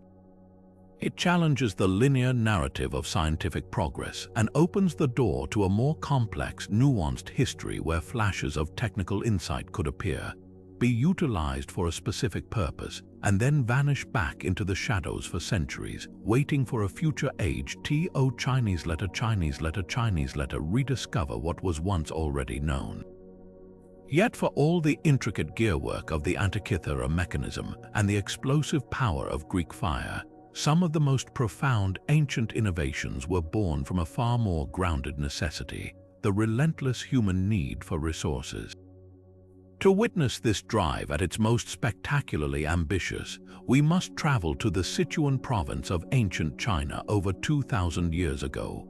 Here, amidst the bamboo forests, engineers embarked on a subterranean quest so advanced that its technological echoes would not be heard again until the 19th century American oil fields. They were drilling not just shallow pits, but engineering marvels that plunged nearly 1,000 meters into the Earth's crust in a relentless search for brine and the mysterious fire wells of natural gas. This entire industrial endeavor was fueled by a universal craving: salt. The underground brine reservoirs of Sichuan were legendary, but boiling off the water to extract the salt crystals required a staggering amount of fuel, far more than the local forests could sustainably provide. The ingenious solution, however, was hiding in plain sight, bubbling up from the very same boreholes. Drillers noticed a curious, flammable gas often seeped out alongside the brine. Instead of seeing it as a dangerous nuisance, they recognized it as a gift, a ready-made fuel source they could harness.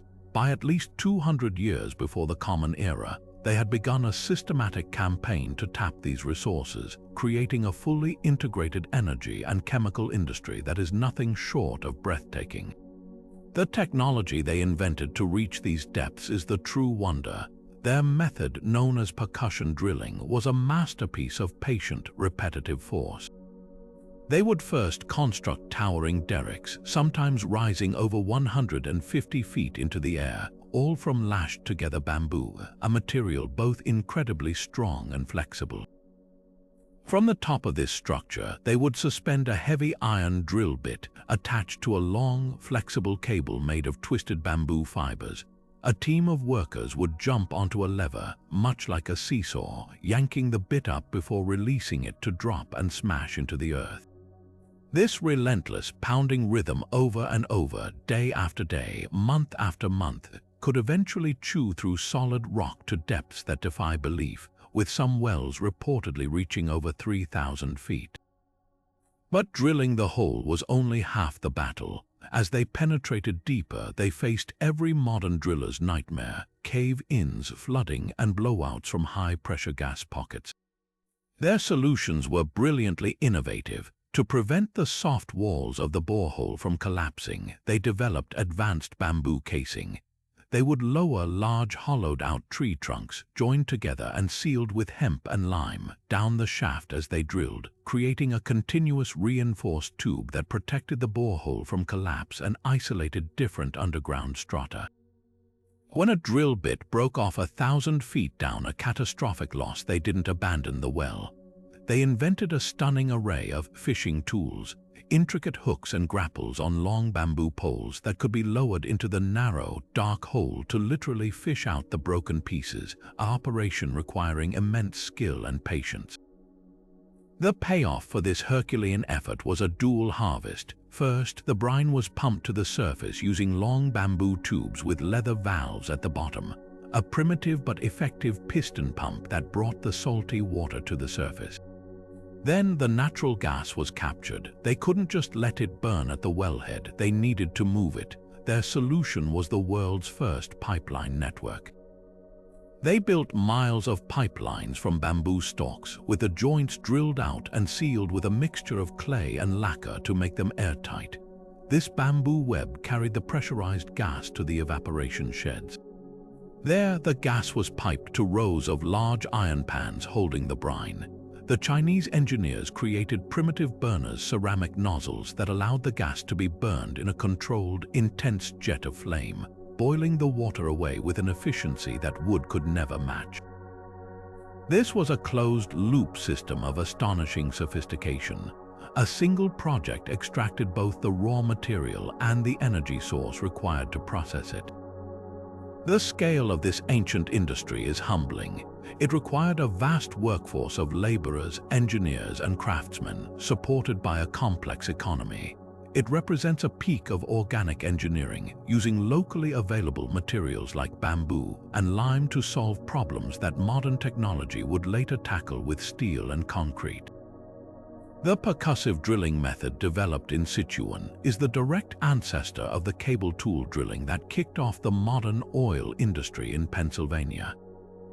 When we look at those 19th century wooden derricks, we are not seeing a novel invention. We are seeing the independent reinvention of a technology that had been perfected and then sadly forgotten 2 millennia earlier.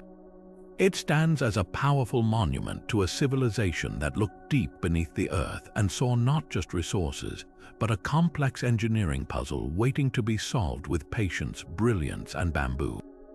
And so our journey ends, having spanned millennia and crossed continents, from the sunstone-guided Viking ships battling North Atlantic gales to the silent, rust-defying vigil of Delhi's Iron Pillar. We've marveled at the intricate celestial clockwork of the Antikythera Mechanism, felt the terrifying heat of Greek fire on the water, and walked on floors warmed by Roman hypocausts. We've puzzled over the purpose of the Baghdad Battery, admired the nanoscale mastery in a Roman dichroic cup, and stood in awe of the Sushruta Samhita's surgical insights. We've seen steam power harnessed for temple wonders in Alexandria, entire mountains washed away for gold in Spain, and the first railway built for ships in Greece. Each one of these 30 inventions is a monument to a moment of breathtaking genius, a flash of insight that seems to defy its own time.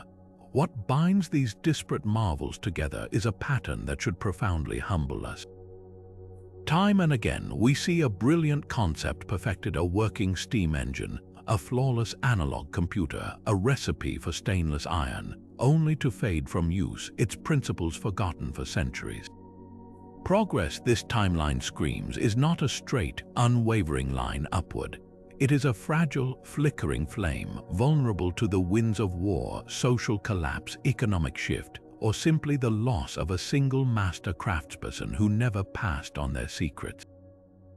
These are not just isolated inventions, they are ghosts of alternate paths, proof that our present was not inevitable. The Industrial Revolution did not have to wait for the 18th century. The computer age did not have to begin with silicon. The seeds were all there, scattered across the ancient world, waiting for the right conditions to grow, conditions that for them never came. This forces us to completely reconsider the words primitive and advanced. We often measure the past by the standards of our present, viewing it as a simpler, rougher draft of our own world. But these discoveries turn that view on its head. In specific, stunning ways, many ancient civilizations achieved peaks of technical and scientific sophistication that are not just admirable for their time, they are admirable by any measure. They solved problems with an elegance and efficiency that we, with all our power, are still struggling to reverse engineer. They didn't have our technology, but they possessed a deep, intuitive understanding of their materials and their world that we have arguably lost. They remind us that innovation is not merely a function of better tools, but of boundless creativity and relentless curiosity. So the next time you look at a modern marvel, from a smartphone to a skyscraper, take a moment to also look back. Remember the ancient engineer who ground a lens to see the stars more clearly, the metallurgist who nano-engineered a sword, or the artisan who made glass change color with a flick of the wrist.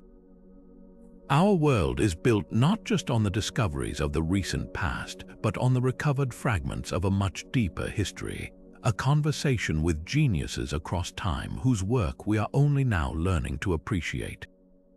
Their legacy is a challenge to us. What brilliance are we creating that might be forgotten? And what secrets from our own age might lie dormant for 1,000 years, waiting to astonish a future civilization? We've covered 30, but there are countless more mysteries waiting in the shadows of history. Now we want to hear from you. Which of these ancient inventions completely rewired your brain? Was it the sheer mechanical complexity of the Antikythera Mechanism, the terrifying power of Greek fire, or the elegant simplicity of the Viking sunstone? Let us know in the comments below which one amazed you the most and why. If you enjoyed this deep dive into the lost wonders of the ancient world, make sure to subscribe and hit the bell for more journeys into history's greatest mysteries. The past is full of surprises, and we're just getting started. Thanks for watching.